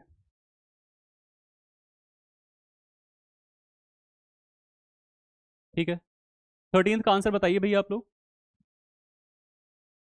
चलिए, तो आप यहाँ पर मैक्सिमम आंसर मेरे पास देखने को मिल रहा है ए, कुछ का डी, डी बहुत ज़्यादा देखने को मिल रहा है भाई, डी बहुत ज़्यादा देखने को मिल रहा है। 13th है ना ये, 13th ही है, ठीक है। ए देखने को मिल रहा है और डी सबसे ज़्यादा देखने को मिल रहा है। अच्छा, ए क्या कह रहा है, कार्डियक, हार्ट कार्डियक और चिकन थाई स्केलेटल और ट्राइप स्मूथ, और डी क्या कह रहा है, heart cardiac, chicken thigh smooth. कहाँ से हो गई, डी क्यों होगा भाई, पढ़ाया था ना इस चीज़ को, याद नहीं आ रहा? ऑप्शन नंबर ए, ठीक है, हार्ट कार्डियक होती है, कार्डियक मसल होती है। चिकन थाई, चिकन थाई कहाँ लगी हुई, थाई क्या होती है, लेग पीस होता है, तो लेग पीस है तो स्केलेटन से लगा हुआ होगा ना भाई, मूवमेंट परफॉर्म करता रहता है, तो इसका तो सीधा सीधा स्केलेटल हो जाएगा, स्मूथ कैसे होगा भाई? स्केलेटल मसल है ना चिकन लेग पीस, बताया भी था। और आपका जो स्मूथ मसल है वो आपका ट्राइप होता है, ट्राइप क्या होता है, ये लाइनिंग होती है स्टमक और इंटेस्टाइन की। ठीक है, लाइनिंग, और कौन सी lining, inner, inner lining of stomach and intestine. याद आ रहा है कुछ, क्लियर हुआ? हाँ, ट्राइब बता दिया तनु। ठीक है, सिलेबस कंप्लीट होने पर डाउट क्लास होगी, जी हाँ होगी, डाउट क्लासेस होंगी, हमेशा होती रहेंगी अनलेस एंड अनटिल आपका एग्जाम नहीं हो जाता है। ठीक है, आपको डाउट क्लास मिलती रहेगी। हाँ शिवर्चन बिल्कुल सही कह रहे हो, वो मैराथन से क्वेश्चंस बहुत ज़्यादा आ गए थे, बहुत ज़्यादा। ठीक है, कार्डियक हो गया आपका हार्ट, और आपका चिकन थाई का हो गया स्केलेटल, और ट्राइब के लिए मैंने बता दिया कि लाइनिंग होती है, इनर लाइनिंग होती है स्टमक और आपके इंटेस्टाइन की। Inner line protect from acid, वो बेसिकली आपकी म्यूकोसा होती है, वो आप कह सकते हो कि हाँ वो लाइनिंग ही होती है, इनर मोस्ट लाइनिंग होती है आपकी। ठीक है, पढ़ा होगा आप लोगों ने ना, सेरोसा होती है, मस्कुलैरिस होती है, सब म्यूकोसा और म्यूकोसा, तो म्यूकोसा सबसे अंदर होती है, अंदर की तरफ। ठीक है, तो उसकी वजह से वो एसिड से प्रोटेक्ट करने का काम करती है। चलिए, अगला क्वेश्चन है आपका, अच्छा इसी का हिंदी वाला वर्जन इधर है आपका। ठीक है, 14th है, which of the following seafood groups include crustaceans. Crustaceans कौन से सी फूड ग्रुप के अंदर देखने को मिलेंगे आपको? Tilapia, rohu, clams, mussels, shrimp, crab, tuna, salmon. मतलब कौन सा ऐसा एग्जाम्पल है जो कि पूरी तरह से क्रस्टेशियन की कैटेगरी में आता है? ठीक है,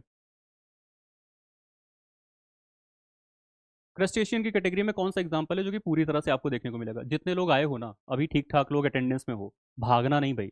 49 क्वेश्चंस रखा हुआ है मैंने, आप यहाँ पर आंसर करो। ठीक है, जितने भी आपके डाउट्स आ रहे हैं उन डाउट्स को पूछो, उसके बाद लास्टली जाना। 49 क्वेश्चंस हैं, 14 तक पहुंच चुके हैं। जल्दी जल्दी करोगे, आप आंसर करोगे, जल्दी जल्दी यहाँ पर एक्सप्लेन करेंगे, आगे की तरफ बढ़ेंगे। सी आ रहा है मैक्सिमम लोगों का आंसर। ठीक है, सी श्रिम्प और क्रैब बिल्कुल सही है। देखो ये जो आपके क्रस्टेशियंस होते हैं ना, क्रस्टेशियंस होते क्या है बेसिकली, ये एक्वाटिक इंसेक्ट्स होते हैं, पानी में रहने वाले इंसेक्ट्स होते हैं। ठीक है, क्रस्टेशियंस क्या है भाई? एक्वाटिक इंसेक्ट्स, पानी के अंदर रहने वाले इंसेक्ट्स होते हैं। ठीक है, तो आपके श्रिम्प हो गया, क्रैब हो गया, ठीक है, ये सब आपके क्रस्टेशियंस की कैटेगरी में आते हैं। हाँ बिल्कुल सही है, आउटर हार्ड कवरिंग होती है इसमें, काफ़ी अच्छी हार्ड कवरिंग सी होती है। अनुराग, ये आंसर नहीं कर सकता मैं, मतलब ये मना किया गया है, यहाँ पर नहीं कर सकते हैं कि कितने लोग लाइव हैं अभी। ठीक है, अगला क्वेश्चन है, yearling mutton refers to the meat obtain from. Yearling mutton किसको कहते हैं? बहुत इंपॉर्टेंट है भाई, बहुत इंपॉर्टेंट है। ठीक है, अभी मैंने पीछे एक्सप्लेन भी किया था, सबसे पहली स्लाइड में हम लोगों ने एक्सप्लेन किया था, फिर आगे की तरफ बढ़े थे। शीप 12 से 20 महीना, शीप 6 महीने से कम, शीप 2 साल तक का या 2 साल से ज्यादा, शीप लेस देन 1 ईयर। बताइए। प्रोटोकॉल में बोला गया है कि नहीं बता सकते हैं जितने लोग लाइव हैं।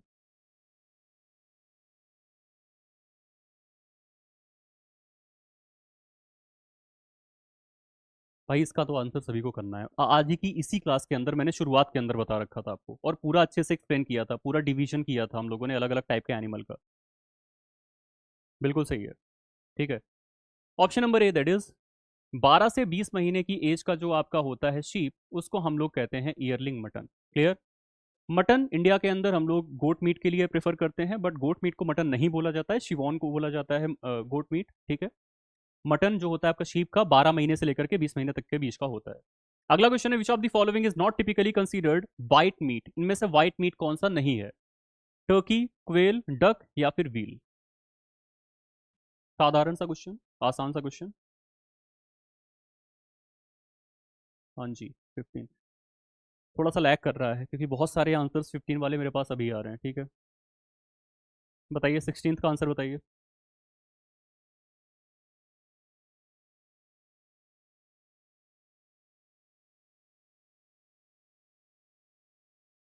बताओ भाई, सभी लोग बताओ, जितने भी लोग लाइव हो कोशिश करो बताने की। करेक्ट आंसर बताइए आप लोग, फिर भागना शुरू कर दिया आप लोग। Option number D, that is wheel. Wheel क्या था भाई? कैटल मीट था ना, कैटल। ठीक है, सम वीक्स, कुछ हफ्तों से लेकर के अप टू सम मंथ्स, कुछ महीनों तक का। अच्छा ना, एक क्वेश्चन आ जाता है कई बार, उसमें ना कंफ्यूज कभी मत हो जाना। व्हील के बारे में एक क्वेश्चन आ जाता है कई बार कि इसका जो मीट होता है वो काफी पेल कलर का होता है। पेल कलर मतलब काफी वाइटिश सा दिखने वाला। अगर आप रेड मीट को कंपेयर करोगे, मतलब इसी बीफ के मीट को साइड में रख दोगे और व्हील के मीट को साइड में रख दोगे, तो व्हील आपको काफी हद तक वाइटिश सा दिखाई पड़ेगा, बट वो वाइट मीट की कैटेगरी में नहीं आता है, ये चीज याद रखना। क्लियर?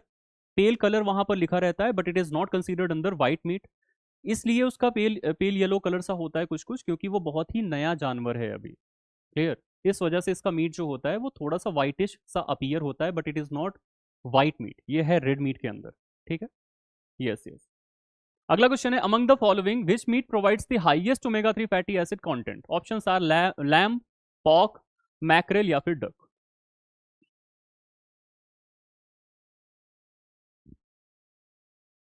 बताइए भाई, आसान सा क्वेश्चन है।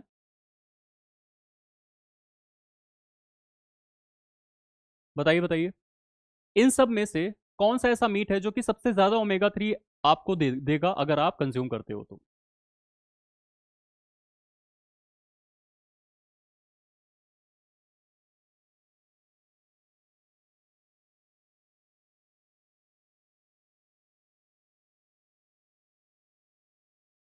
ठीक है, ऑप्शन नंबर सी, मैक्रेल, बिल्कुल सही है आंसर। मैकरेल क्या है? एक टाइप की फिश है। क्लियर? वो जो फिश है उसके अंदर मैंने बता रखा था कि इसके अंदर आपके ओमेगा 3 फैटी एसिड्स अच्छे क्वांटिटी में देखने को मिल जाते हैं। क्लियर? तो इस वजह से यहाँ पर आपका करेक्ट आंसर हो जाएगा option number C, that is mackerel. बाकी सब क्या है भाई? लैम्ब है, पॉक है, डक है। तो लैम्ब और पॉक आपके क्या हो गए भाई? कैटल्स हो गए। और आपके डक क्या हो गया? ये एक टाइप का बर्ड हो गया। ठीक है? क्लियर? चलिए, अगला क्वेश्चन है, which of the following meets would be most suitable for a person seeking high protein, low fat and high omega 3? PYQ है भाई, ये पीवाईक्यू है। कह रहा है कि कौन सा ऐसा मीट है जो कि सबसे अच्छा सुटेबल होगा ऐसे पर्सन के लिए जो कि हाई प्रोटीन, लो फैट और high omega 3 fatty acid contain करता है। ठीक है, option are pork, mutton, salmon या फिर बीफ। क्वेल क्या होता है? क्वेल एक बर्ड होती है, क्या बोलते हैं उसको? कुछ बोलते हैं हिंदी में, नाम नहीं याद आ रहा है मुझे। बटेर बोलते हैं, बटेर। बटेर बोलते हैं कोयल को। ठीक है, तो अगर आपने बटेर सुना होगा तो वही है कोयल। ठीक है, बताइए भाई इसका answer. Yes yes, omega oil जो होता है आपका सैल्मन में अच्छा होता है, कॉड में भी अच्छा होता है, कॉड फिश। ठीक है, उसके लीवर से निकाला जाता है। तो आपने कॉड लीवर ऑयल पढ़ा होगा, कई लोगों ने कंज्यूम भी किया होगा कभी ना कभी अपने लाइफ में, कभी ना कभी किया होगा। ठीक है, तो ये सब डॉक्टर्स बोलते हैं, हाँ बटेर बोलते हैं उसको भाई। ठीक है, तो इसका करेक्ट आंसर क्या हो जाएगा भाई? इसका करेक्ट आंसर हो जाएगा option number C, that is salmon. बाकी सब यहाँ पर फिश नहीं है। क्लियर है? अगला क्वेश्चन है, what differentiates mature mutton from lamb and yearling mutton? Mature mutton को लैम्ब और ईयरलिंग मटन से कैसे डिफरेंशिएट कर सकते हो आप? हायर वाटर कंटेंट होता है, फेड ओनली ऑन मिल्क, मतलब सिर्फ और सिर्फ मिल्क को फेड कर रहे होते हैं, सॉफ्टर टेक्सचर होता है, पेलर कलर होता है, हाई आयरन और मायोग्लोबिन का कंटेंट होता है। बताइए। काफी लैग चल रहा है भाई, बहुत सारे आंसर्स मेरे पास अभी आ रहे हैं।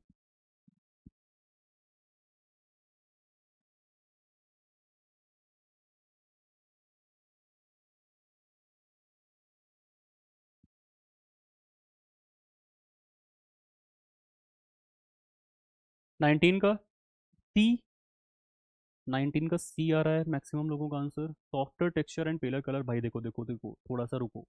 ये कह रहा है कि कैसे आप मैच्योर मटन को डिफरेंशिएट करोगे बाकी से। तो इसमें जो क्वालिटी आप बताओगे ना, वो मैच्योर मटन की बताओगे। ठीक है, इसमें जो क्वालिटी बताओगे मैच्योर मटन की बताओगे ना, कि मैच्योर मटन कैसे अलग होता है बाकी के मटन से। तो मैच्योर मटन की क्वालिटी बताना है आपको यहाँ पर। हाँ जी, बिल्कुल सही है, डी वाले। High iron content and myoglobin, iron का कंटेंट ज़्यादा होता है, मायोग्लोबिन भी ज़्यादा होता है। और इसका जो अगर आप एज की बात करोगे तो नियर अबाउट 20 मंथ्स के बाद का जो आपका मीट होता है वो आता है आपके मैच्योर मटन की केस में। ठीक है? ठीक है, काफ़ी अच्छा फ्लेवर होता है, काफ़ी अच्छा डार्क कलर होता है। तो ये सारी चीज़ें हम लोगों ने पढ़ रखा था, तो D will be the correct answer. चलिए, match the slaughter type with description. बताइए, आसान सा क्वेश्चन है, जल्दी से ऐसे बता देना मुझे कि ए का कौन सा होगा, बी का कौन सा होगा, सी का क्या होगा, डी का क्या होगा। सी, D.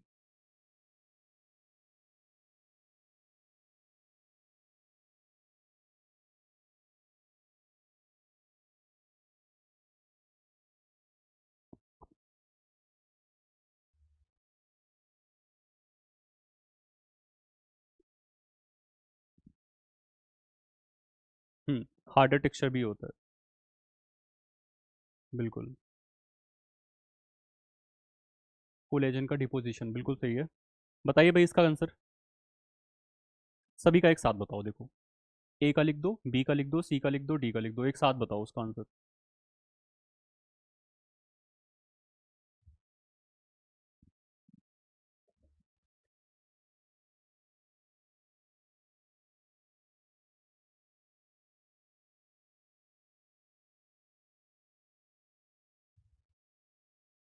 1 2 3 4, 1 2 3 4।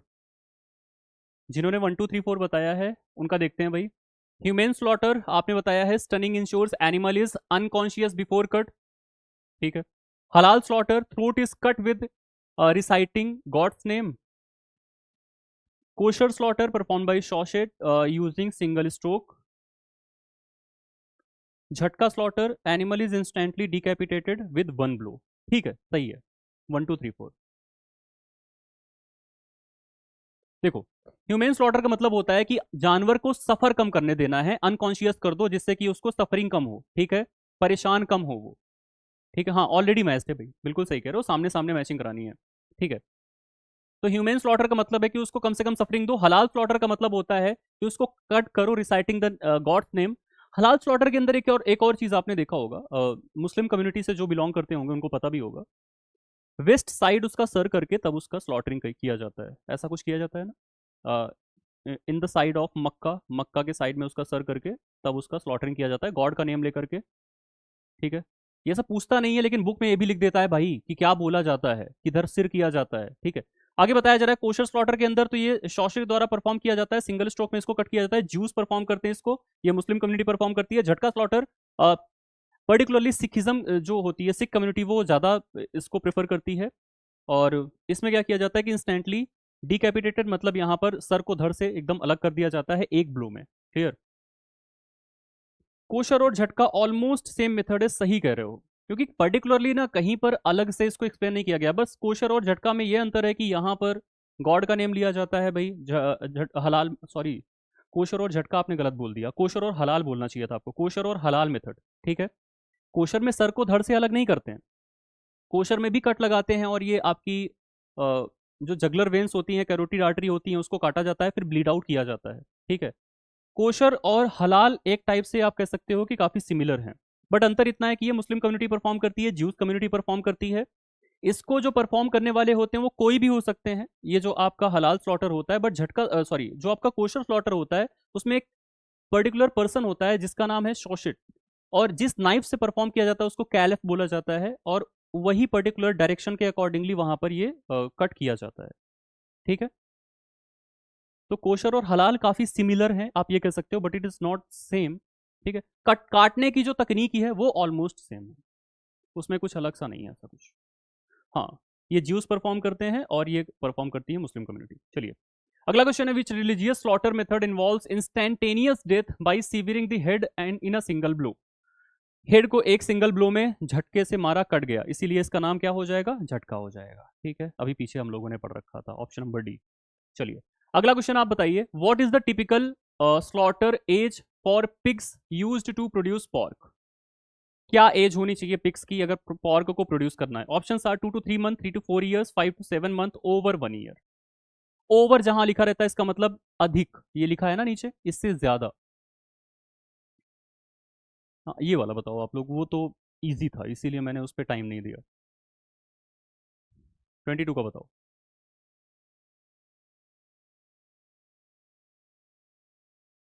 Juggler when, carotid artery, trachea, cut in हलाल एंड कोशर। यस, करेक्ट पवन। ऐसे देखो, याद करोगे ना और ऐसे पढ़ाई करोगे ना, हो जाएगा आप लोग का, हो जाएगा, बट रिवीजन करते रहना क्योंकि पीछे की चीज़ों को भूलते भी रहोगे। 22 का कुछ लोग बोल रहे हैं सी, कुछ लोग बोल रहे हैं डी, मैक्सिमम लोग बोल रहे हैं सी। डी ओवर 1 year नहीं होगा भाई, ओवर 1 year नहीं होगा, अभी मुझे पहली स्लाइड पर जाना पड़ेगा, नहीं तो मैं आपको दिखाता कि ओवर 1 year तो नहीं होगा। जाते हैं पहली स्लाइड पर, ओ सॉरी।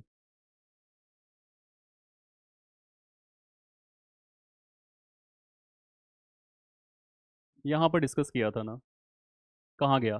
पॉर्क 5 to 7 month, याद आ रहा है? ये देखो डिस्कस किया था ना, 5 से 7 महीने। क्लियर? तो 5 से 7 महीने ही करेक्ट आंसर हो जाएगा ना। Question number 22।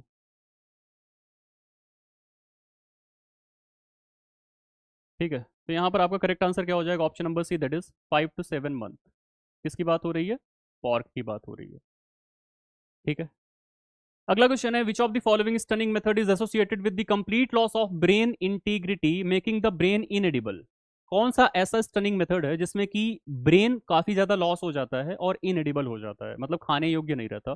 Option are non penetrative mechanical stunning method, और CO2 stunning method, electrical stunning method, या फिर पेनिट्रेटिव मैकेनिकल स्टनिंग मेथड। भागना नहीं कोई, जितने भी लोग हो रहना लास्ट तक। 49 क्वेश्चन है हमारे पास, जल्दी जल्दी करते हैं थोड़ा सा, कोशिश करेंगे 7:30 तक एंड कर दें। ठीक है, 23 पे आ चुके हैं। स्टक कर गया? स्टक नहीं किया है तान्या, आप थोड़ा सा ना एक बार एग्जिट करके दोबारा से रिज्वाइन करोगे, सही हो जाएगा। Yes, very good. Option number D will be the correct answer, penetrative mechanical stunning. यहां पर हम क्या करते हैं, कैप्टिव बोल्ट पिस्टल्स वगैरह होती हैं जिनसे कि हम लोग उसको शूट करते हैं, ठीक है। तो वो जाता है और वो क्या करता है भाई, पेनिट्रेट करता है, और पेनिट्रेट करने के बाद ब्रेन को डैमेज कर देता है। जिसकी वजह से ये जो मेथड्स हैं पेनिट्रेटिव वाले, उनका इस्तेमाल हम लोग ऐसी जगह पर नहीं करते जहां पर ब्रेन को हमें खाना होता है। क्लियर? अगला क्वेश्चन है, the pithing pithing technique used after stunning helps in. Pithing हम लोग जब करते हैं तो किस लिए हम इसको करते हैं, उसके बारे में आपसे पूछा जा रहा है। Preventing recovery of consciousness, bleeding the animal faster, reducing meat fat, या फिर क्लीनिंग द स्कल। पिथिंग का मतलब है एक रॉड लिया जाता है और उसको डाल दिया जाता है सीधे, ठीक है, ऐसे सर में। ठीक है, उसको करते क्यों है, और ये स्टनिंग के बाद परफॉर्म करते हैं, किस लिए करते हैं बताओ। 24।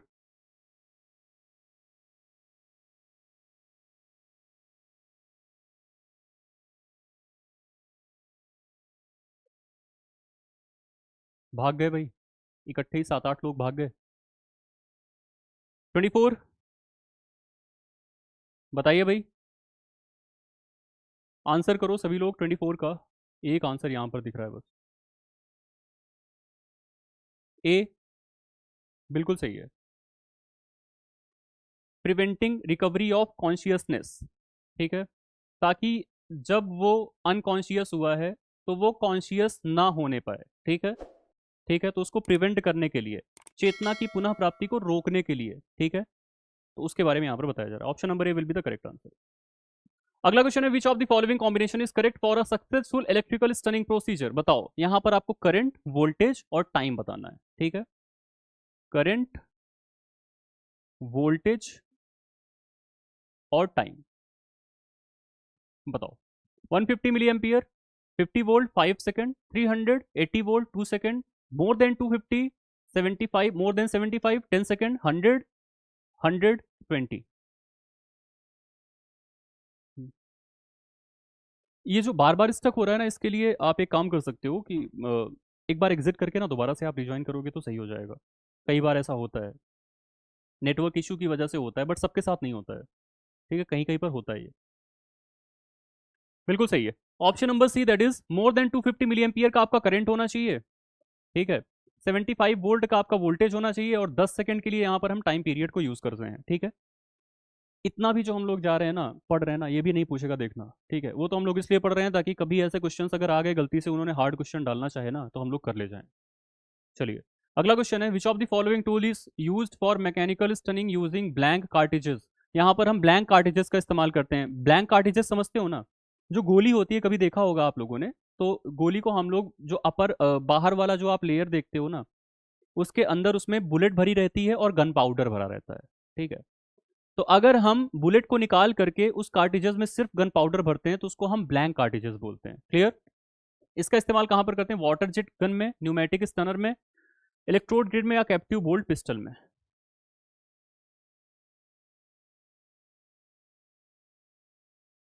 बिल्कुल सही है। Option number D, that is captive bolt pistol में करते हैं। जिन्होंने शूटिंग कभी किया होगा उनको पता होगा, पैलेट्स का यूज करते हो ना आप। शूटिंग जब आप राइफल में करते हो तो वहां पैलेट्स को डालते हो, तो जो पैलेट्स होती हैं वो गन पाउडर का ही रूप होती हैं बेसिकली। बाहर की तरफ उसमें कोटिंग रहती है मेटल की, बट अंदर उसमें सिर्फ गन पाउडर भरा हुआ रहता है जब आप शूटिंग करते हो तो, ठीक है। वैसा ही कुछ यहाँ पर होता है, बट थोड़ा सा उसकी इंटेंसिटी ज्यादा होती है, शूटिंग वाले की इंटेंसिटी काफी कम होती है पैलेट्स की। अगला है, which stunning method is not allowed in ritual slaughter like halal and kosher. ठीक है, हलाल और कोशर में यहाँ पर बताया जा रहा है कि कौन सा स्टनिंग मेथड अलाउड नहीं है। CO2 गैस वाला, इलेक्ट्रिक स्टनिंग वाला, मैकेनिकल स्टनिंग वाला, या फिर सारा।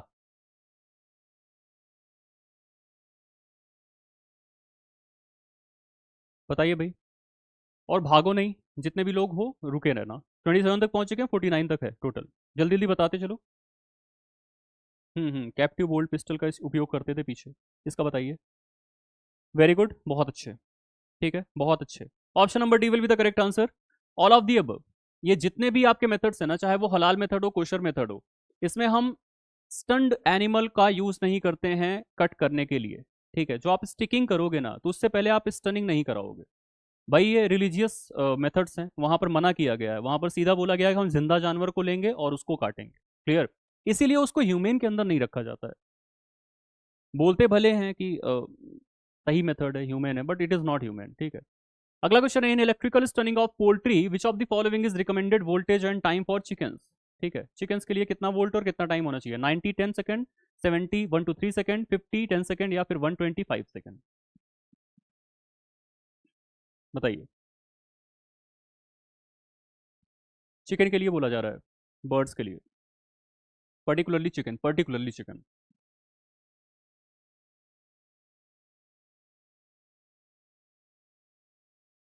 बताइए भाई आंसर।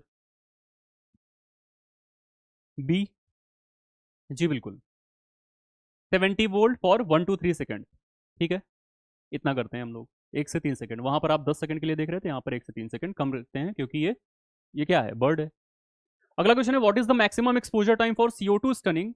CO2 से कितनी देर तक एक्सपोज करते हैं जिससे कि अनकॉन्शियसनेस मेंटेन हो जाए? ठीक है, 15 सेकंड, 30 सेकंड, 45 सेकंड या फिर 90 सेकंड? किसके लिए? अच्छा, पिग के लिए बोला जा रहा है, पिग के लिए बोला जा रहा है। ठीक है, पिग के लिए बोला जा रहा है भाई।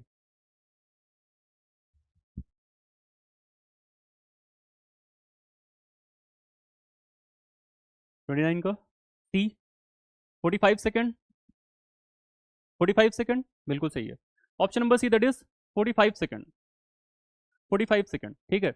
और ये जो आप 30 सेकंड देख रहे हो ना, जैसे ही वो अनकॉन्शियस होगा आप उसे एग्जिट करोगे, उसके 30 सेकंड के भीतर आपको उसकी वो स्टिकिंग करा देनी है, कट लगा देना है, ताकि ब्लीडिंग शुरू हो जाए। नहीं तो वो कॉन्शियस हो जाता है कुछ देर बाद। ठीक है, तो विद इन 30 सेकंड आपको ये सारा काम कर देना है। 45 सेकंड में वो अनकॉन्शियस हो जाएगा, उसके बाद 30 सेकंड के अंदर आपको कट लगा देना है जिससे कि ब्लीडिंग प्रॉपर हो जाए और उस जानवर की डेथ भी हो जाए। क्लियर? यस। अगला क्वेश्चन है, in terms of blood yield which of the following is correct for cattle या buffalo during proper bleeding. Cattle और बुफेलो में कितना ब्लड यील्ड आपको देखने को मिलेगा और कितने देर तक आपको देखने को मिलता है? 6 मिनट तक के लिए 13 से 14 किलो ब्लड यील्ड देखने को मिलेगा, 4 मिनट के लिए 5 से 6 किलो, 2 मिनट के लिए 1 से 2 किलो या फिर 6 मिनट के लिए 2.5 kg। टॉपिक को पढ़ने में कुछ लोगों को बड़ा चैलेंज हुआ होगा, खास करके वेजिटेरियन पीपल, बहुत चैलेंज होता है ऐसे टॉपिक को पढ़ना, बट पढ़िए क्योंकि यहाँ से क्वेश्चंस पूछेगा। 30 का ए। ठीक है, बिल्कुल सही है, बिल्कुल सही है। 6 मिनट, 13 to 14 kg यहाँ पर ब्लड का यील्ड आपको देखने को मिलता है। ठीक है भाई, बुफेलो के केस में यहाँ पर पूछा जा रहा है, बहुत ज़्यादा ब्लड यहाँ पर लॉस आपको देखने को मिलता है क्योंकि वो बड़ा जानवर है। हमारे अंदर मैक्सिमम कितना ब्लड होता है अगर हमको किया जाए, वैसे इन ह्यूमन है ये, हमारे अंदर 5 से 5.5 लीटर ब्लड होता है, तो इतना ही हमारे अंदर से निकल सकता है मैक्सिमम। ठीक है। अगला क्वेश्चन है, a sign of effective electrical stunning includes animal vocalising continuously. अगर आपने इलेक्ट्रिकल स्टनिंग प्रॉपर किया है तो उसका क्या साइन है, कैसे आप समझ सकते हो कि प्रॉपर स्टनिंग हुई है इलेक्ट्रिकली?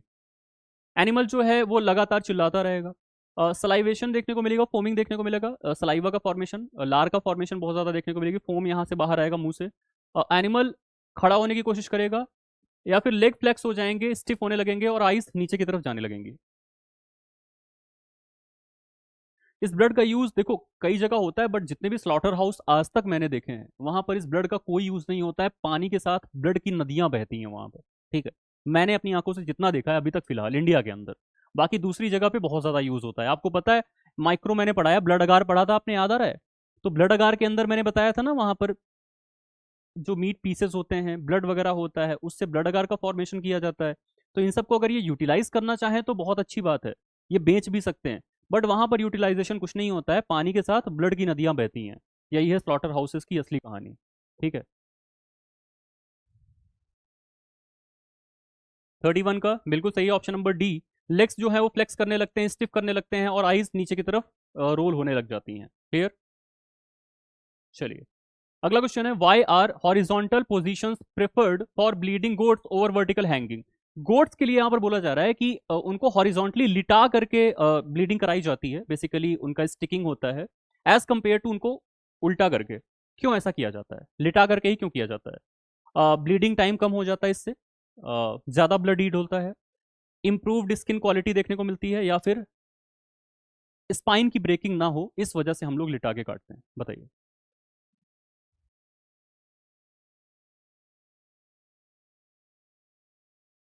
हाँ, ब्लड अगार को बनाने में यूज में लाया जाता है।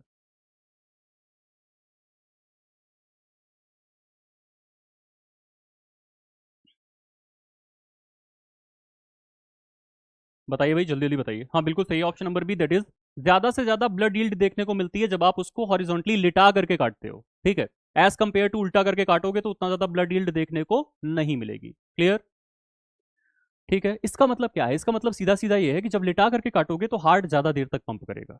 भाई हार्ट जितनी देर तक पंप कर रहा है उतनी देर तक ब्लड का लॉस आपको देखने को मिलेगा। हार्ट पंप करना बंद, ब्लड का लॉस बंद। ठीक है, तो उल्टा लिटा दो, उल्टा उसको कर दोगे तो हार्ट पंप करना जल्दी बंद कर देगा, जल्दी मर जाएगा वो जानवर। लेकिन अगर लिटा के काटोगे तो देर से मरेगा। अगला क्वेश्चन है, इन कैटल और buffalo dressing what does the term pluck refer to? Pluck का मतलब क्या है? Muscle of the carcass, skin and tail, heart lung liver trachea and larynx, kidney and spleen. Blood agar media होता है एक type का, जिससे कि हम डिफरेंट काइंड ऑफ माइक्रोब्स को ग्रो करने में इस्तेमाल में लाते हैं। ठीक है, जैसे कि आपने न्यूट्रिएंट अगार पढ़ा होगा, न्यूट्रिएंट अगार का तो इस्तेमाल कभी ना कभी जरूर किया होगा। वैसे ही ब्लड अगार होता है, ऐसे ही मैकॉन्की अगार होता है। पढ़ाया है, आप जा करके पढ़ सकते हो उसमें, माइक्रो के लेक्चर्स के अंदर पढ़ाए गए हैं आपको।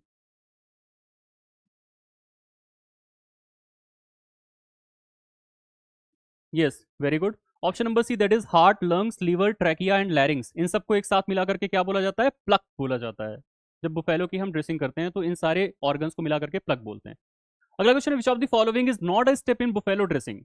कैल्डिंग, डिहाइडिंग, एविसरेशन या फिर कैरेकस स्प्लिटिंग? बताइए।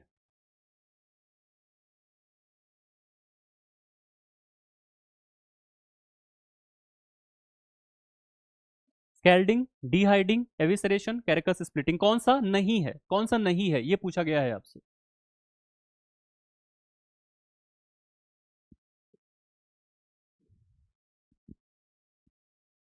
सी, सी। एविसरेशन नहीं कराओगे? भाई एविसरेशन तो सब में कराते हो ना। एविसरेशन का मतलब क्या होता है कि अंदर के जितने भी ऑर्गन्स हैं उनको बाहर निकालो, तो एविसरेशन तो कराते ही हैं। क्लियर? स्कैल्डिंग नहीं कराते ना भाई। स्कैल्डिंग का मतलब क्या है? गर्म पानी में उसको डाल देना, या तो गर्म पानी का स्प्रे करना। ठीक है, तो आप बुफेलो के केस में गर्म पानी के अंदर क्या उसको डुबाते हो क्या, उसको पूरा? या फिर क्या उसके ऊपर स्प्रे करते हो क्या? गर्म पानी नहीं करते हो ना। अच्छा, स्कैल्डिंग इसलिए नहीं करते हैं क्योंकि उसकी जो डिहाइडिंग की प्रोसेस होती है ना, वो पानी से कोई उसका लेना देना नहीं है, उससे सॉफ्टन वगैरह नहीं होगी, और वो बहुत बड़ा जानवर है। ठीक है, इसलिए उसका सिंपल डिहाइडिंग कराना शुरू कर दिया जाता है। ठीक है, आसान भी होता है निकालना without using water. Yes yes Pavan, correct. अगला क्वेश्चन है, what is the correct order of dressing step in cattle after bleeding? आपने ब्लीडिंग करा दिया, ब्लीडिंग या फिर एक्सैंग्यूनेशन, यार ये शब्द आप याद रखना थोड़ा। ठीक है, एक्सैंग्यूनेशन, बार बार बोल रहा हूँ ये, मैं मिस कर दिया हूँ आपके उसमें पीपीटी के अंदर।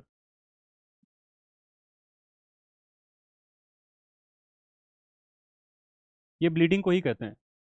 ठीक है, आफ्टर एक्सैंग्यूनेशन यहाँ पर क्या क्या आपको देखने को मिलता है, सीरियल वाइज बताना है। स्प्लिटिंग, चिलिंग, डिहाइडिंग, एविसरेशन, या फिर पहले एविसरेशन कराओगे फिर डिहाइडिंग फिर वॉशिंग फिर स्प्लिटिंग, या फिर पहले डिहाइडिंग एविसरेशन स्प्लिटिंग वॉशिंग। बड़ा ही इंपॉर्टेंट ये आपका क्वेश्चन है। ठीक है, बताओ पहले क्या क्या कराओगे? 35 का सी, ए आ रहा है सी आ रहा है? ए देखते हैं, पहले स्प्लिटिंग करा दिया फिर चिलिंग करा दिया फिर डिहाइडिंग, कहाँ से ए कराओगे? मतलब पहले बीज से काट दोगे फिर उसको ठंडा करोगे फिर उसके ऊपर से चमड़ी निकालोगे, ऐसा कहना चाहते हो? ऐसा नहीं करोगे ना। ठीक है, और डी भी बोला था आप लोगों ने? नहीं, ए के बाद क्या बोला था? सी बोला था। डिहाइडिंग कराओगे, ठीक है, चमड़ी बाहर निकाल दिया, एविसरेशन कराओगे, स्प्लिटिंग कराओगे, वॉशिंग कराओगे, बिल्कुल सही है। डिहाइडिंग का मतलब ऊपर की चमड़ी आपने बाहर निकाल दिया। ठीक है, उसके बाद एविसरेशन मतलब अंदर के जो भी ऑर्गन से बाहर निकाल दिया। स्प्लिटिंग यानी बीच से उसको सौ से काट दिया, आरी से काट दिया बीच से। ठीक है, उसके बाद उसकी वॉशिंग कराओगे, फिर उसकी चिलिंग वगैरह कराओगे, कटिंग वगैरह करके उसको स्टोर करोगे फर्दर वॉशिंग के बाद। ठीक है,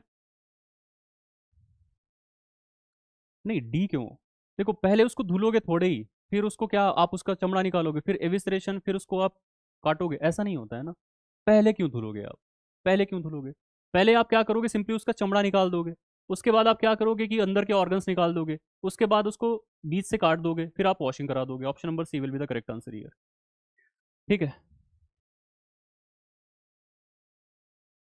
हेयर रिमूव के लिए होता है, बेसिकली ऊपर का चमड़ा हटाते हैं डिहाइडिंग के लिए।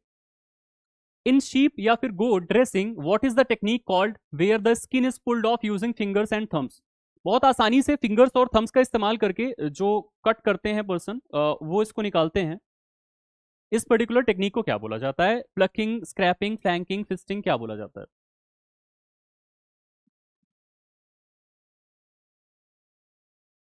बताइए भाई। 13 क्वेश्चन और है, जल्दी जल्दी करते हैं।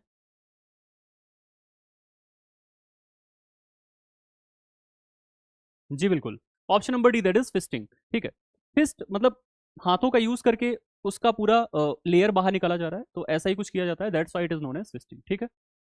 ठीक है, आसानी से निकल जाता है हाथों से, जबकि कुछ करने की जरूरत नहीं होती है आपको। अगला यहाँ पर, which part of the poultry is specifically targeted for oil gland removal? कौन सा पार्ट है ऐसा जिसको कि टारगेट किया जाता है ऑयल ग्लैंड को अगर आपको रिमूव करना है तो? Hock joint, leg, dorsal tail end, या फिर नेक, नेक स्लिट? बताइए।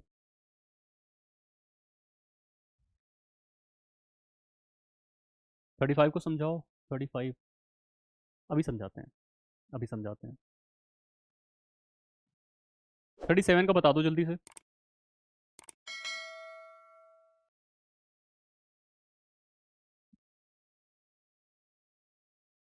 सी आ रहा है आंसर, ए आ रहा है आंसर। 35, हाँ समझाएंगे समझाएंगे। 35,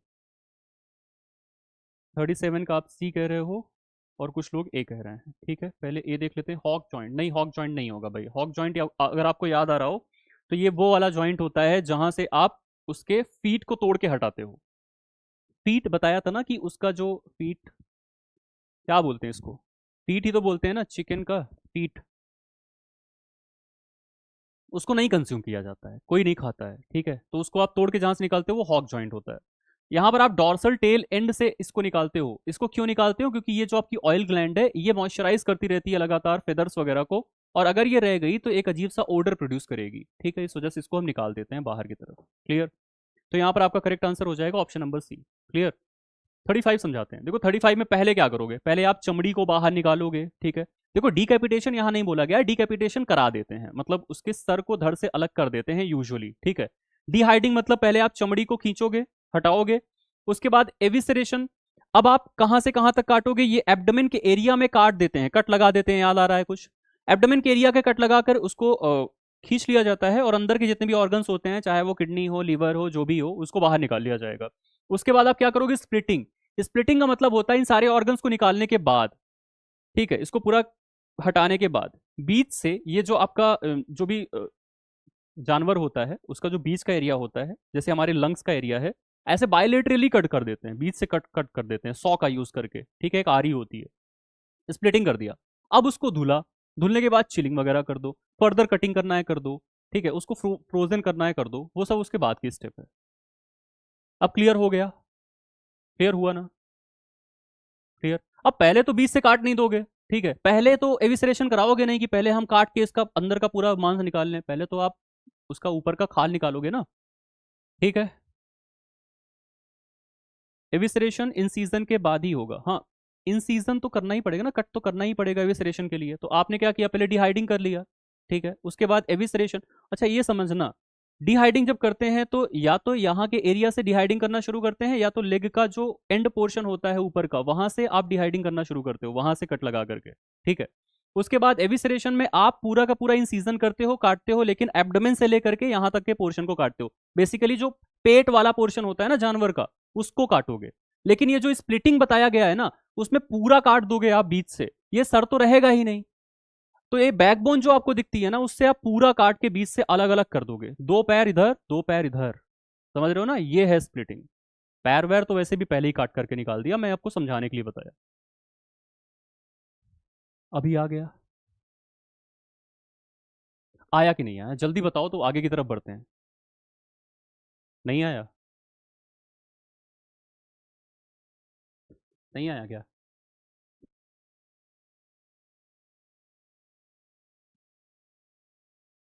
क्या नहीं आ रहा, बता दो एक बार। ठीक है, नहीं आ रहा तो बता दो एक बार क्या नहीं आ रहा है, फिर समझाते हैं। आगे चलते हैं। अगला क्वेश्चन है, what is the function of venting in poultry dressing? Venting का मतलब क्या होता है भाई, वेंटिंग करते क्यों है? Option are slowing bacterial growth, removing head and legs, pressing abdomen to remove faecal matter, cleaning the oil gland.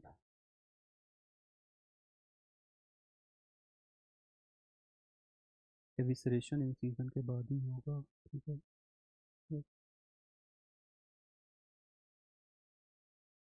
अच्छा, आप स्लॉटर में काम करते हो?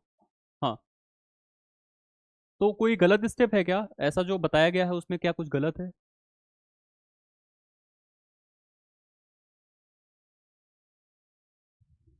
ऐसा कुछ, ये जो स्टेप्स आपको बताए गए हैं कोई गलत है, आगे पीछे है, बताओ आप। चलो, यहां पर आपने बिल्कुल सही बताया, option number C, that is pressing abdomen to remove faecal matter. ठीक है, फीकल मैटर को रिमूव करने के लिए एब्डोमेन के एरिया को प्रेस कर देते हैं, ठीक है, उसके बाद उसको टाई कर देते हैं, फिर उसके बाद आगे की प्रोसेस को करते हैं। क्लियर? चलिए, अगला question is scalding temperature for pigs during dressing typically lies in what range? जो स्कैल्डिंग करते हैं गर्म पानी से या फिर, ऑर्डर करेक्ट नहीं है, अभी आते हैं ऑर्डर पर, ठीक है। बताना फिर कौन सा और ऑर्डर करेक्ट है, ठीक है। 62 से 64, 45 से 50, 70 टू 72, 80 से 85, जल्दी इसका टेम्परेचर बता दो स्कैल्डिंग का।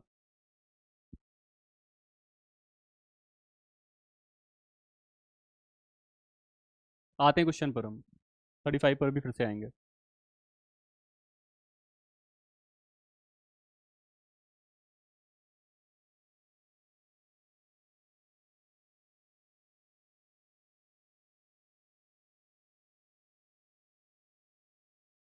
बिल्कुल सही है, option number A, that is 62 से 64 डिग्री सेल्सियस।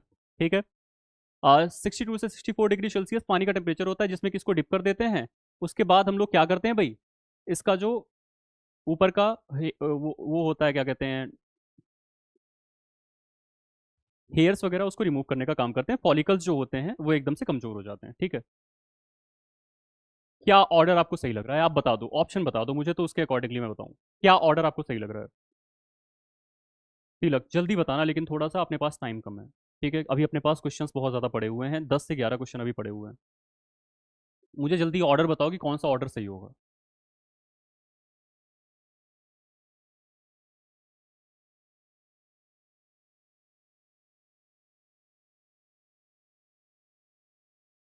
बताओ भाई।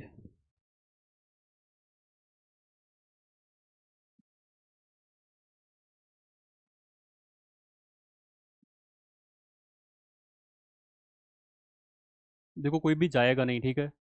अभी लास्ट क्वेश्चन तक आप लोग बने रहोगे, उसके बाद आप लोग लीव करोगे, ठीक है। आप, नहीं नहीं, ठीक है, थोड़ा पेशेंस रखो, जिसको नहीं समझ में आया है या जिसको भी ऑर्डर में कंफ्यूजन है उसको बोलने दो, रुक जाओ थोड़ा सा। ठीक है, आप मुझे ऑर्डर बता दो कौन सा वाला सही होगा, ठीक है, फिर से हम इस क्वेश्चन पर आ जाएंगे। क्लियर? लेकिन मुझे ऑर्डर बता देना कौन सा वाला सही होगा, इसमें से कौन सा ऑप्शन सही होगा। क्लियर?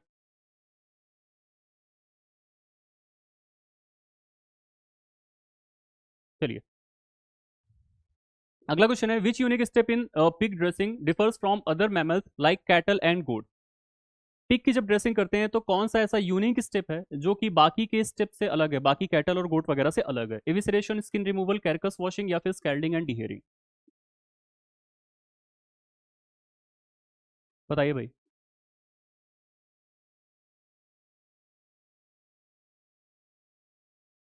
काफी लैग कर रहा है,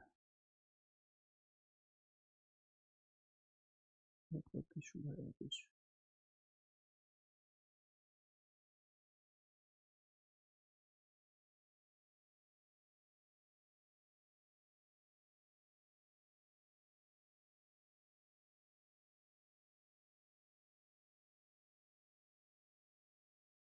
wait a minute, wait a minute, रुक जाओ, नेटवर्क चेंज कर रहा हूँ, रुक जाओ।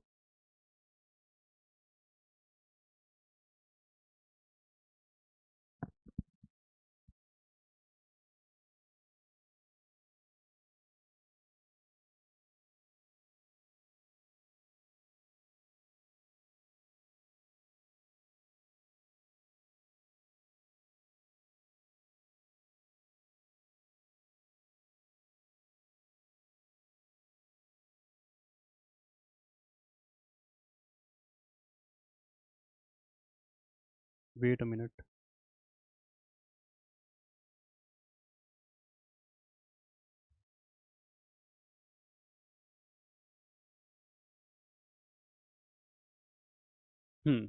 ठीक है। अभी सबका message, washing, hoof cutting, incision देके रूमेन एंड विसरल ऑर्गन हटाते हैं, फिर हाइडिंग, फिर स्प्लिटिंग, ऐसा? मतलब आप कह रहे हो कि पहले हम धुलेंगे, फिर हम हूप कट करके निकाल देंगे, ठीक है, उसके बाद हम इन सीजन देके रूमेन और विसरल ऑर्गन को निकालेंगे, फिर हाइडिंग, फिर स्प्लिटिंग? नहीं। आप इंडस्ट्री में करते होंगे, मे भी करते होंगे, मैं मना नहीं कर रहा हूँ कि नहीं करते हैं, but according to the standard book sources, उन्होंने जिस स्टेप को लिख रखा है कि हमें फॉलो करना चाहिए, तो वहां पर हम डीहाइडिंग पहले कराते हैं। क्लियर? उनके अकॉर्डिंगली हम डीहाइडिंग पहले कराते हैं, ठीक है, इंडस्ट्री के अंदर कराते होंगे। ऐसे ही बहुत सारी मिल्क इंडस्ट्री हैं जहां पर स्टैंडर्डाइजेशन और होमोजेनाइजेशन में कुछ पहले कराया जाता है, कुछ बाद कराया जाता है, ठीक है, मिल्क के अंदर। ठीक है। तो ऐसे ही हो सकता है, इंडस्ट्री टू इंडस्ट्री डिफर करता हो, आपकी इंडस्ट्री में हो सकता है ऐसा होता हो स्लॉटर हाउस में, बट इन जनरल बुक्स के अंदर जो चीज लिखी हुई है उसमें डिहाइडिंग हम पहले कराते हैं। क्लियर? ठीक है भाई, चलिए, इसका आंसर क्या हो जाएगा 40 का, बता दो जल्दी से। 40 का करेक्ट आंसर, हाँ बिल्कुल सही है, डी वाले लोग सही हैं, ठीक है, option number D, that is scalding and dehairing. Clear? ये डीहेयरिंग और स्कैल्डिंग बाकी के अंदर नहीं कराते हैं, इसमें कराते हैं, विसरेशन, स्किन रिमूवल और कैरकस वॉशिंग कराते हैं हम, ठीक है।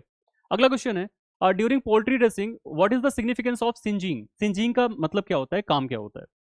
Coagulate the blood on carcass, remove surface fat, eliminate filoplumes and microbes, dry the carcass.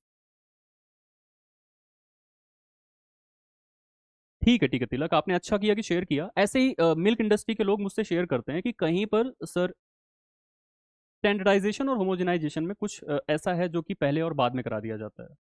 हाँ, कहीं पर स्टैंडर्डाइजेशन करते हैं, सॉरी रुक जाओ मैं बता रहा हूँ कहाँ पर कंफ्यूजन होती है। नहीं, होमोजेनाइजेशन और पास्चराइजेशन में कंफ्यूजन होती है लोगों को, ठीक है, होमोजेनाइजेशन पास्चराइजेशन में कंफ्यूजन होती है लोगों को, कहीं पर कुछ पहले कराया जाता है, कहीं पर कुछ पहले कराया जाता है, ठीक है। ठीक है। 41, जी हाँ, सी वाले सही है, डी भी आ रहा है आंसर। ड्राई द कैरिकस, नहीं ड्राई करने के लिए नहीं, ये जो आप देख रहे हो ना सिंजिंग, सिंजिंग प्रोसेस को अपनाते इसलिए हैं क्योंकि अगर बचे हुए कुछ भी छोटे छोटे से बाल लाइक स्ट्रक्चर रह गए हैं, जिसको कि हम क्या बोलते हैं, फाइलोप्ल्यूम्स बोलते हैं, तो वो हट जाएं, और माइक्रोब्स भी अगर कोई भी बचे रह गए हैं वहां पर आ गए हैं बाहर से, तो वो भी मर जाएं। ठीक है, इसके लिए हम लोग एक टॉर्च टाइप होती है उसका इस्तेमाल करते हैं, ठीक है, या फिर उसको डायरेक्टली आग के ऊपर उसको रोटेट करते रहते हैं। अगला है, what is the term for edible poultry internal organs collectively known as giblets? ठीक है, जिबलेट्स कितने ऑर्गन्स को बोलते हैं? Option are liver, heart, gizzard, liver, lungs, trachea, kidney, gizzard, spleen, intestine, lungs and heart. Population अपनी लगातार कम होती जा रही है, ठीक है, बहुत सारे बच्चे छोड़ के जा रहे हैं, रुके रहो थोड़ी देर, 7 क्वेश्चन और बचे हुए हैं बस। हाँ जी, पीछे वाले में फायर का इस्तेमाल किया जाता है जिससे कि फाइलोप्ल्यूम्स, छोटे छोटे हेयर्स, हेयर लाइक स्ट्रक्चर आप कह सकते हो, और माइक्रोब्स मर जाएं। जी हाँ, लिवर, हार्ट, गिजार्ड। गिजार्ड क्या होता है, मैंने आपको बताया था कि जो चिक्स होती हैं वो जब दाना चुगती हैं तो उनके अंदर दांत नहीं होते हैं, तो दांत जैसा ही एक ऑर्गन होता है स्टमक से अटैच्ड, वहां पर जाने के बाद उसका मैस्टिकेशन होता है प्रॉपरली, उसके बाद डाइजेशन में उसको हेल्प मिलती है, ठीक है। तो इन तीन चीजों को टुगेदर मिला करके हम जिबलेट्स बोलते हैं, ठीक है, जिबलेट्स।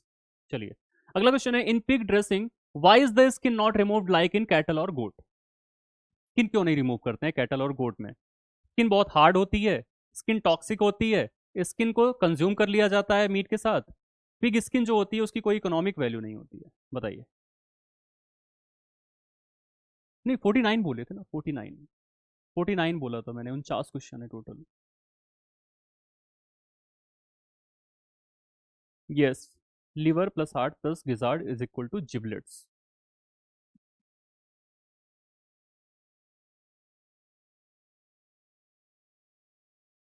बिल्कुल सही है, option number C, skin is consumed with the meat, और ये बहुत इंपॉर्टेंट है, इसको याद रखना, ये सब क्वेश्चंस आपसे पूछे जा सकते हैं, option number C will be the correct answer, सबका सही है।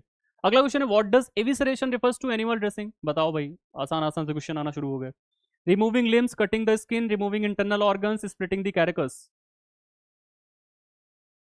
हाँ, पिग के केस में, पॉर्क के केस में स्किन को कंज्यूम किया जाता है अलोंग विद द मीट। ठीक है। Confusion options, but I will go with the C. 43। अच्छा, 44 का आप कह रहे हो?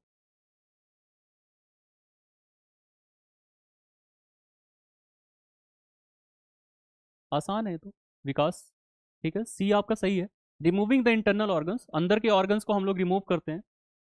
लिम्स को नहीं रिमूव करते, लिम्स को तो कट करके हटा दिया जाता है। स्किन को जब कट करते हैं उसको भी हम एविसरेशन नहीं बोलते हैं। एविसरेशन जब तक आप पूरी तरह से अंदर के ऑर्गन तक कट नहीं लगा देते हो और अंदर के ऑर्गन को बाहर नहीं निकालते हो, इट इज नोन एज एविसरेशन। ठीक है। स्प्लिटिंग का मतलब होता है बीच से काट के अलग अलग कर देना। ठीक है, वो अलग चीज है। What is the correct order of poultry dressing steps? जो पोल्ट्री के ड्रेसिंग करने के स्टेप्स होते हैं उनका करेक्ट ऑर्डर आपको बताना है। ठीक है। Scalding, venting, picking, evisceration. Scalding, picking, evisceration, chilling. Picking, scalding, chilling, washing. Washing, chilling, scalding, evisceration. बताइए। ये तो कभी ना कभी देखा भी होगा ना, मुर्गे को कटते हुए कभी देखा होगा, तो आपको पता होगा कैसे कैसे क्या क्या करते हैं। 44 का सी।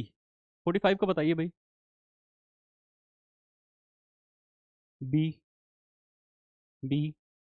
मैक्सिमम लोग या सभी लोग कह सकते हैं कि बी पे जा रहे हैं। ठीक है। कैल्डिंग यानी डुबो दिया गर्म पानी में। पिकिंग, उसके फेदर्स वगैरह को हटाया। एविसरेशन, काट करके अंदर के ऑर्गन्स को निकाल दिया। चिलिंग कर दिया। सही है भाई। वेंटिंग, पिकिंग, एविसरेशन।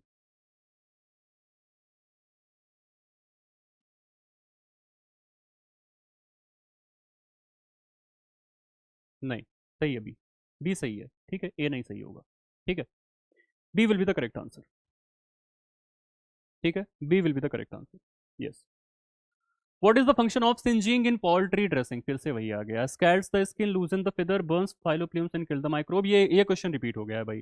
ठीक है, तो इसको हम एक्सप्लेन नहीं करेंगे। Answer number C will be the correct answer ये। ठीक है, सी यहाँ पर सही है। Which part is usually not removed during evisceration of pigs? Pig का जब हम एविसरेशन करते हैं तो कौन से पार्ट को यूजुअली रिमूव नहीं करते हैं?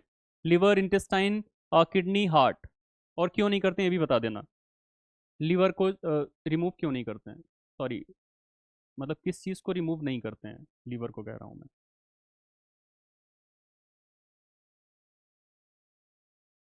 कहा जा रहा है कि कौन सा पार्ट ऐसा है जिसको हम रिमूव नहीं करते हैं ड्यूरिंग द एविसरेशन ऑफ पिग? 47 का सी सही है। सी क्यों नहीं करते रिमूव? रिमूव क्यों नहीं करते हैं? Yes, very hard to remove. क्योंकि इसको निकाल पाना ही बड़ा मुश्किल होता है, इसी वजह से इसको रिमूव नहीं करते। Right, very good. It is very hard to remove. Very hard to remove. अगला क्वेश्चन है, what is the primary reason for decapitation during dressing of animals like sheep and goat? Sheep and goat के अंदर decapitation क्यों कराते हैं dressing करते वक्त? To prevent the bacterial contamination, to reduce the meat weight, to facilitate easier removal of skin and viscera, to improve meat tenderness. Decapitation क्यों कराते हैं शीप और गोट में?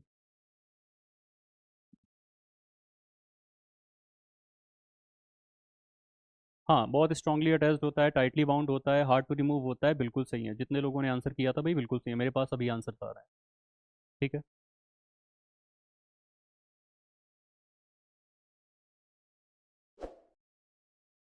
48 का सी बिल्कुल सही है। जिससे कि हम आसानी से स्किन और विसरा को निकाल सकें। डिकैपिटेशन कराया, अब इसमें आसानी से स्किन को हटा सकते हैं फिस्टिंग वगैरह करके, और विसरल ऑर्गन्स को भी आगे चल के आप काट के बाहर निकाल सकते हो। ठीक है। लास्ट क्वेश्चन है, in the dressing of sheep and goats eight which anatomical location is decapitation performed? Base of the skull, between shoulder blades, knee joint, mid abdomen. कहाँ से काट करके डिकैपिटेशन करते हैं? बहुत आसान सा क्वेश्चन है। ठीक है भाई, बहुत आसान सा क्वेश्चन है, बताइए।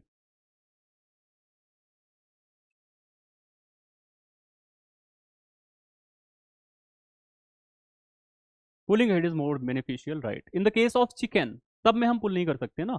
चिकन में हम पुल कर लेते हैं, क्योंकि बाकी सब में अगर हम पुल करना चाहेंगे तब तो फिर बहुत ज़्यादा मशीनरीज का यूज़ करना पड़ेगा। चिकन में पुलिंग करा देते हैं तो इसोफेगस के साथ बाहर निकल आता है वो।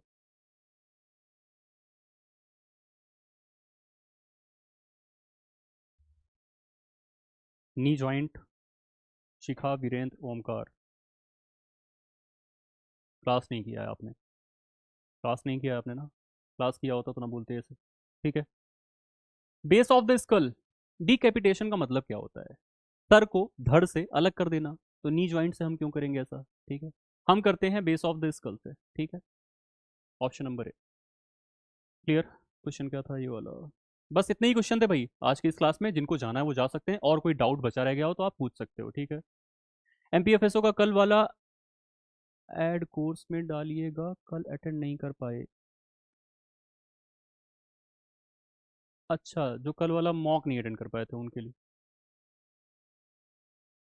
ऐड कर दिया गया है भाई आपके टेस्ट सीरीज के अंदर। एमपीएफएसओ टेस्ट सीरीज के अंदर आप जाओगे तो वहां पर ये ऐड कर दिया गया है। क्लियर? कोर्स के अंदर ही टेस्ट सीरीज में जाएंगे तो वहां पे ऐड कर दिया गया है। हाँ जी, मिल जाएगा प्रीति, आपको मिल जाएगा। बताया गया ना कि आपके टेस्ट सीरीज के अंदर ऐड कर दिया गया है। कोर्स खोलेंगे, टेस्ट सेक्शन में जाएंगे, वहां पर आपको मिल जाएगा। एग्जाम डेट कब तक आएगी सुजीत? अभी तक तो फिलहाल कोई भी ऐसी इन्फॉर्मेशन नहीं आई है। हो सकता है कि आपका जैसे ही फॉर्म फिल करा लिया जाए उसके बाद एग्जाम डेट को रिलीज कर दिया जाए। मोस्ट प्रोबेबली एग्जाम डेट वही रहने वाली है, मोस्ट प्रोबेबली। क्लियर?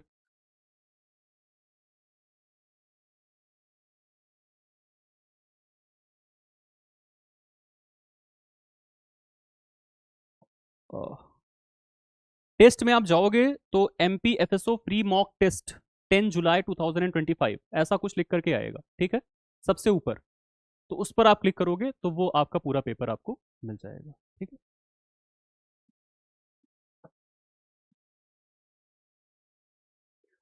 हम लोग को मॉक कराएंगे कि परचेस करना पड़ेगा? परचेस किसी को नहीं करना पड़ेगा, मॉक आपको मिलेगा, उसी कोर्स के अंदर मिलेगा। कोई परचेस नहीं करना है। ठीक है।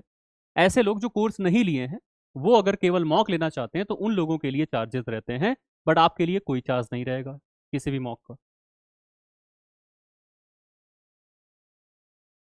अह, और क्या था?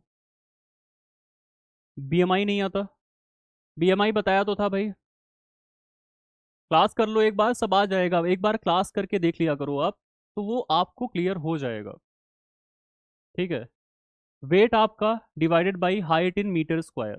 जो आपका वेट हो, जितना भी आपका वजन आ रहा है वजन करते वक्त, उसको डिवाइड कर दोगे आपकी हाइट मीटर स्क्वायर में।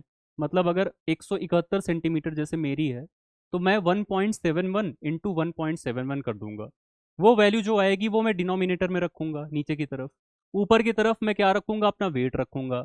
डिवाइड कर दूंगा, जो भी वैल्यू आएगी वही मेरा BMI है। क्लियर? अब BMI के स्टैंडर्ड के अकॉर्डिंगली उसको हम देख लेंगे कि 18 से कम है तो अंडर वेट है हम। ठीक है। 18.5, 18.5 से लेकर के फिर ऐसे ही लीन में आते हैं हम, फिर आगे चल के हम ओबेस्ड में आते हैं, ओवरवेट में आते हैं। ये पूरा डेटा है आपका। ठीक है। ठीक है भाई, thank you so much. Fees क्या है? फीस, फीस रिफंड होगी क्या MP वाली पहले की? हाँ, फीस रिफंड होगी। उसके लिए उन लोगों ने आपसे फिल भी करवाया था फॉर्म, तो फीस देंगे वो आपको।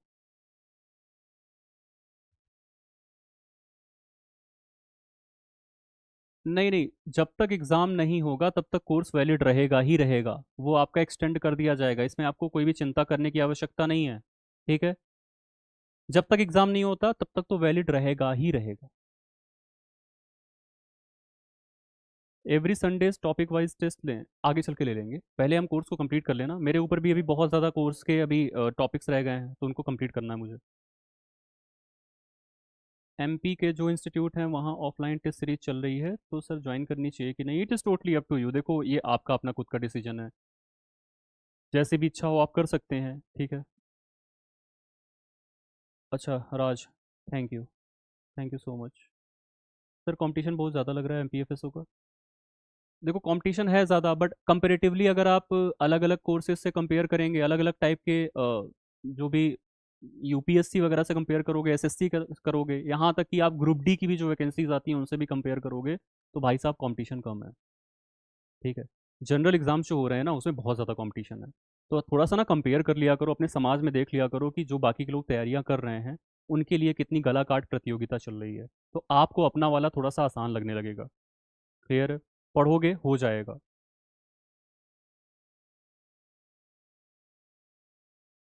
BMI body mass index weight upon height in metre square, yes correct. Tanu right. 7th unit के लेक्चर्स कब तक आएंगे? ये वाली यूनिट कंप्लीट हो जाएगी तो उस यूनिट को हम लोग शुरू कर देंगे।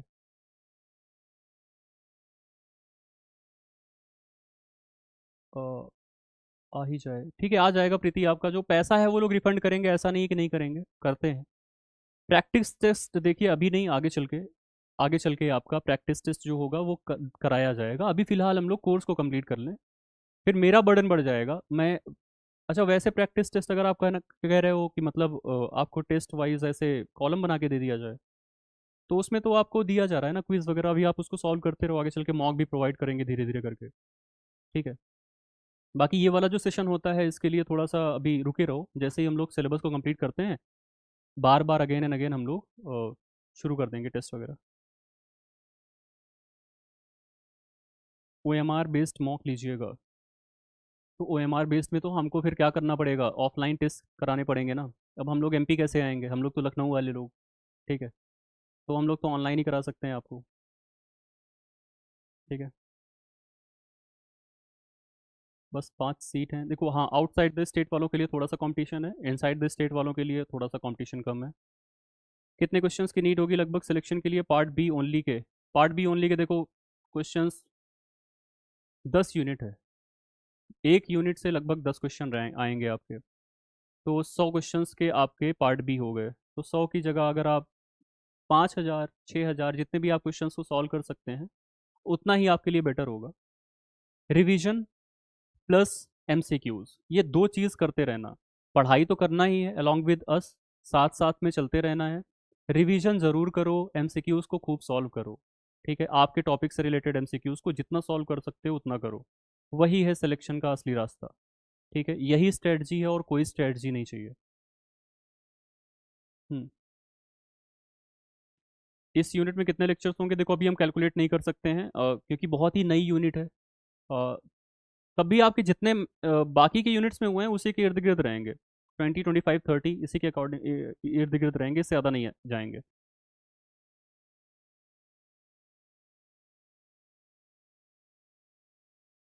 ये डाउट सेशन क्विज के फॉर्म में ऐड कर देते। ये डाउट सेशन, अच्छा, ये डाउट सेशन क्विज के फॉर्म में, चलिए मैनेजमेंट से बात करते हैं, बताया जाएगा। ठीक है,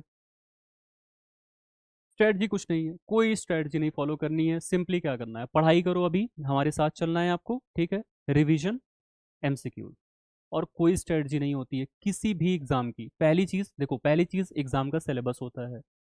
किसी भी वीडियो को उठा करके देखोगे, कितने भी बड़े बड़े स्ट्रेटजी बताने वाले लोग होंगे वो यही बताते हैं, सिलेबस पढ़ लो, सिलेबस के अकॉर्डिंगली मटेरियल को पढ़िए, मटेरियल को पढ़ने के बाद आप रिवाइज करिए और टेस्ट देते रहिए, और कोई स्ट्रेटजी नहीं होती है। दुनिया का कोई भी एग्जाम हो ऐसे ही निकलता है। ठीक है, और कोई स्ट्रेटजी चाहिए ही नहीं। हाँ भाई, जहाँ पर रिटन है वहाँ पर राइटिंग प्रैक्टिसेस करनी पड़ती हैं, कि हम उतने टाइम में उतना राइट कर सकते हैं या नहीं कर सकते हैं। बाकी मॉक तो हम आपको दे ही देंगे लास्ट में, आप अपना देख लेना कि हम इतने देर में पूरा क्वेश्चन अटेम्प्ट कर पा रहे हैं या नहीं कर पा रहे हैं। क्लियर? ठीक है, यही स्ट्रेटजी होती है, सब लोग यही बताते हैं। स्ट्रेटजी वीडियो बड़े चलते हैं, सुनने में बड़ा मजा आता है। ठीक है, लेकिन कुछ करना नहीं है, सिंपली आपको यही स्ट्रेटजी फॉलो करनी है, यही सब लोग बताएंगे भी, और कुछ अलग से तो चीज़ें बताएंगे नहीं। ठीक है, लेक्चर के साथ MCQs ऐड क्यों नहीं है? लेक्चर के साथ MCQ ऐड है आई थिंक। अच्छा, ये क्विज वाला कह रहे हो आप? ठीक है, 5 हुए हैं ना, हो जाएंगे आपके, संडे तक हो जाएंगे। 4 हुए हैं अभी, ऐड हो जाएंगे। ठीक है, और कुछ हो तो बताइए भाई। और कुछ डाउट हो तो बताइए। और कोई डाउट? वेजिटेरियन लोगों को थोड़ा सा दिक्कत हो रही होगी पढ़ने में, ये पर्टिकुलर टॉपिक, आपका जो पर्टिकुलर पहला पॉइंट है उसको पढ़ने में थोड़ी बहुत प्रॉब्लम हो रही होगी। ठीक है, कोई दिक्कत नहीं है, जितना भी आपको पढ़ाया जा रहा है अगेन एंड अगेन अगर आप पढ़ोगे तो वो कवर कर ले जाओगे। ठीक है, माइक्रो के अभी ट्रांसलेट हो रहे हैं, बाकी इधर से पूरा उसको बना दिया गया है, ट्रांसलेट होते ही वो ऐड हो जाएंगे। ठीक है, जॉब के साथ कैसे प्रिपेयर करें, हाँ ये एक अच्छा क्वेश्चन है, जॉब के साथ आप कैसे प्रिपेयर कर सकते हो? जॉब के दौरान कुछ मत करना। ठीक है, अगर कभी टाइम मिल जाए लंच वंच के टाइम में तो आप वहाँ पर एमसीक्यूज को सॉल्व कर लिया करना, ठीक है, या फिर मॉक लगा लिया करना। ये जॉब के टाइम में आपको करना है, पढ़ाई नहीं करनी है जॉब के टाइम में। नहीं तो ना जॉब कर पाओगे ना पढ़ाई कर पाओगे। जॉब करके आओ तो एक पर्टिकुलर टाइम बना लो अपना जिसमें कि आप 4 से 5 घंटे की सिटिंग दे पाओ, ठीक है। अगर आप 4 to 5 आवर्स की सिटिंग दे लेते हो तब आप अलॉन्ग विद द जॉब आप कंपटीशन में हो बाकी लोगों से भी, ठीक है। तो आप ऐसे प्रिपेयर कर सकते हो कोई भी एक पर्टिकुलर टाइम जहाँ पर आप तय कर लो कि हमको उसी टाइम पीरियड में बैठ करके पढ़ना है। फूड माइक्रोबायोलॉजी के लास्ट क्लासेस के क्विज अपलोड हो जाएंगे, वो अभी वो ट्रांसलेट हो रहे हैं, ठीक है। बनारस वाले हैं आप, ठीक है, बनारस वाले हैं तब भी आपको पढ़ाई तो करनी पड़ेगी ना। बनारस वालों का कोई आरक्षण नहीं है, एक तो बाहर वाले हो गए हम लोग, ठीक है। तो फिर वहाँ पर बहुत कम सीट्स है आप लोगों के लिए, तब भी आप कोशिश करिए तो हो जाएगा सिलेक्शन, ऐसा नहीं है।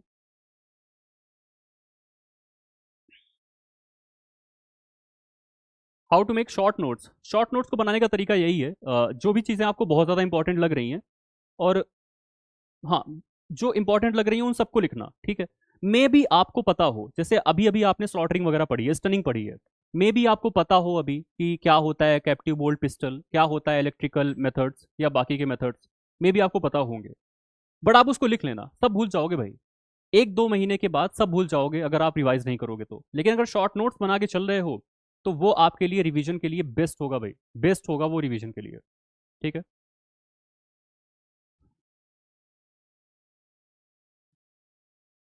नहीं विकास, सब्जेक्ट स्किप मत करिएगा, सब्जेक्ट स्किप नहीं करना है, क्लियर।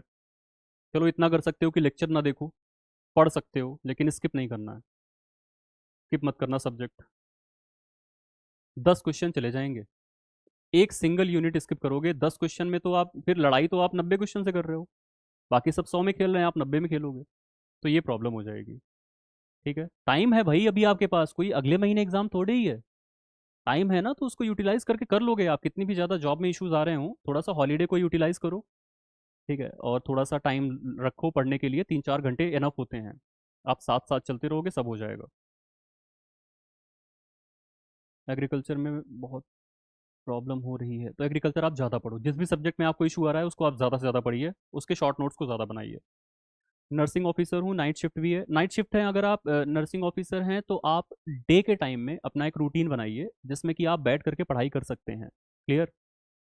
4 से 5 घंटे का एक पूरा अपना रूटीन बनाइए डे टाइम में, उस पर आप पढ़ाई करिए। आपका नाइट शिफ्ट है, आप आ करके ब्रेकफास्ट वगैरह करके सो जाते होगे, तो उठने के बाद जो आपका टाइम होता है लगभग 1 बजे के आसपास का, वहाँ से आप थोड़ी देर तक पढ़ सकते हो, 4-5 घंटे, क्लियर। सब इंपॉर्टेंट लगता है, अच्छा ये इशू आ रहा है, सब इंपॉर्टेंट लगता है तो देखो, मैं यहाँ पर स्टार मार्क कराता रहता हूँ ना, बताता हूँ कि ये वाला थोड़ा ज़्यादा इंपॉर्टेंट है, इसको ज़रूर याद कर लेना, ये सब बोलता रहता हूँ ना, तो उन चीज़ों को ज़रूर लिख लिया करना, वो आपसे पूछे जा सकते हैं। पीवाईक्यूज को सॉल्व करोगे, एमसीक्यूज को सॉल्व करोगे, पता चलता रहेगा कि कहाँ से क्वेश्चंस आ रहे हैं, उन चीज़ों को ज़्यादा लोड दे करके लिखना, उनको हाईलाइट करके लिखना ताकि वो याद हो जाएं आपको।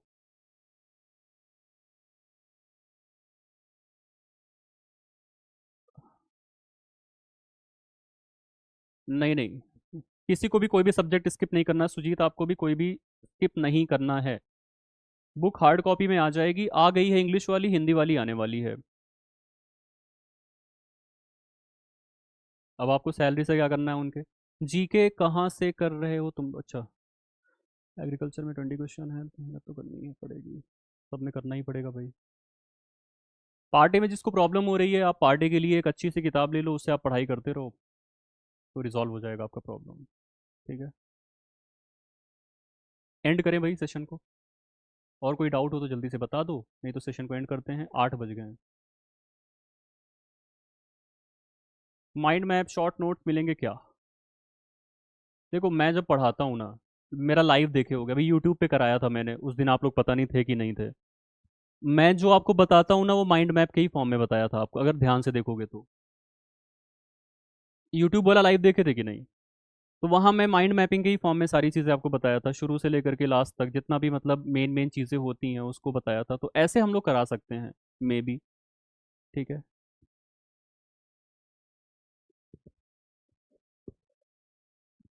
बुक्स कहाँ अवेलेबल हैं, आप नीचे दिए हुए कॉन्टैक्ट नंबर पर फ़ोन करके पूछ लेना, वो बता देंगे आपको।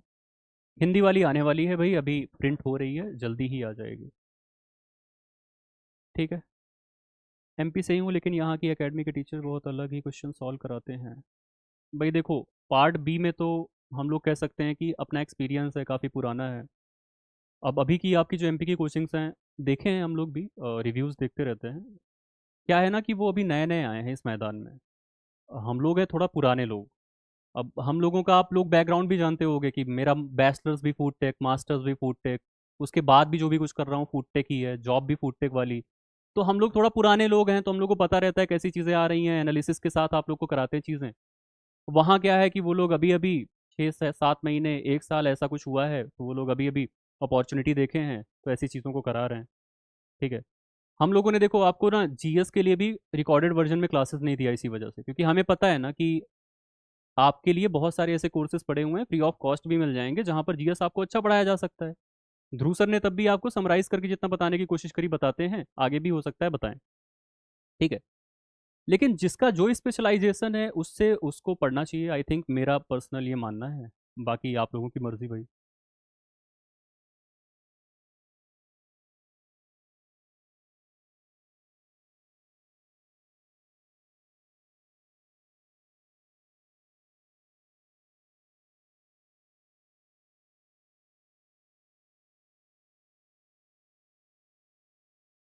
यूपी में वैकेंसी आ सकती है प्रीति, आ सकती है भाई। अभी तो आपका एफएसओ का आया हुआ है, जो उससे था भाई, यूपी पीसीएस के थ्रू था, उसका तो कोई मतलब ही नहीं है फूड टेक का उसमें। अब देखो ऐसे ऐसे ना, अब जैसे वो लोग कूदे हैं मैदान में, ऐसे हम भी कूद सकते थे कि जो यूपी पीसीएस में वैकेंसी आई है फूड सेफ्टी ऑफिसर की, उसकी तैयारी कराने के लिए आ जाते हैं आपके सामने। लेकिन भाई हमसे कोई लेना देना ही नहीं है ना उस वैकेंसी का, नाम है फूड सेफ्टी ऑफिसर, लेकिन वहाँ फूड सेफ्टी ऑफिसर जैसा कुछ आएगा ही नहीं, ना कोई लॉ आ रहा है, ना कोई food chemistry, food microbiology, food nutrition, कुछ भी नहीं पूछ रहा है। तो हम लोग नहीं आए मैदान में, बस आपको इन्फॉर्म कर दिया था कि वैकेंसी आई है, फिल करना है कर दो। हाँ, यूपी की अगर मैं बात करूँ तो आगे चल के आपका जो म्यूनिसिपल कॉरपोरेशन है, उसमें वैकेंसीज आने के चांसेस हैं। ठीक है। और पेट के थ्रू ये वैकेंसीज आने के चांसेस हैं, ऐसा माना जा रहा है। तो यूपी पेट एक एग्ज़ाम होता है, उसके लिए आपको फिल करना होता है, उसको आपको एग्ज़ाम देना पड़ेगा, जैसे अभी जूनियर फूड एनालिस्ट का एग्ज़ाम हुआ था यूपी के अंदर, वैसे ही उसकी भी वैकेंसी आने के चांसेस हैं। ठीक है। Apart from that food safety officer की भी वैकेंसीज के चांसेस हैं अलग से आने के। ठीक है भाई।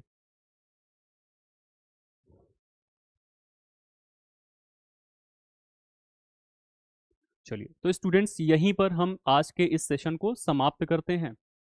आगे चल के फिर भी जब आएंगे तो जो आपके मीट के अपकमिंग टॉपिक्स रहेंगे उनको लेकर के आएंगे, या फिर एनिमल प्रोडक्ट प्रोसेसिंग में एग वगैरह के अगर हम पहुंच जाएंगे तो उसको हम लेकर के आएंगे। ठीक है स्टूडेंट्स, यहीं पर एंड करते हैं।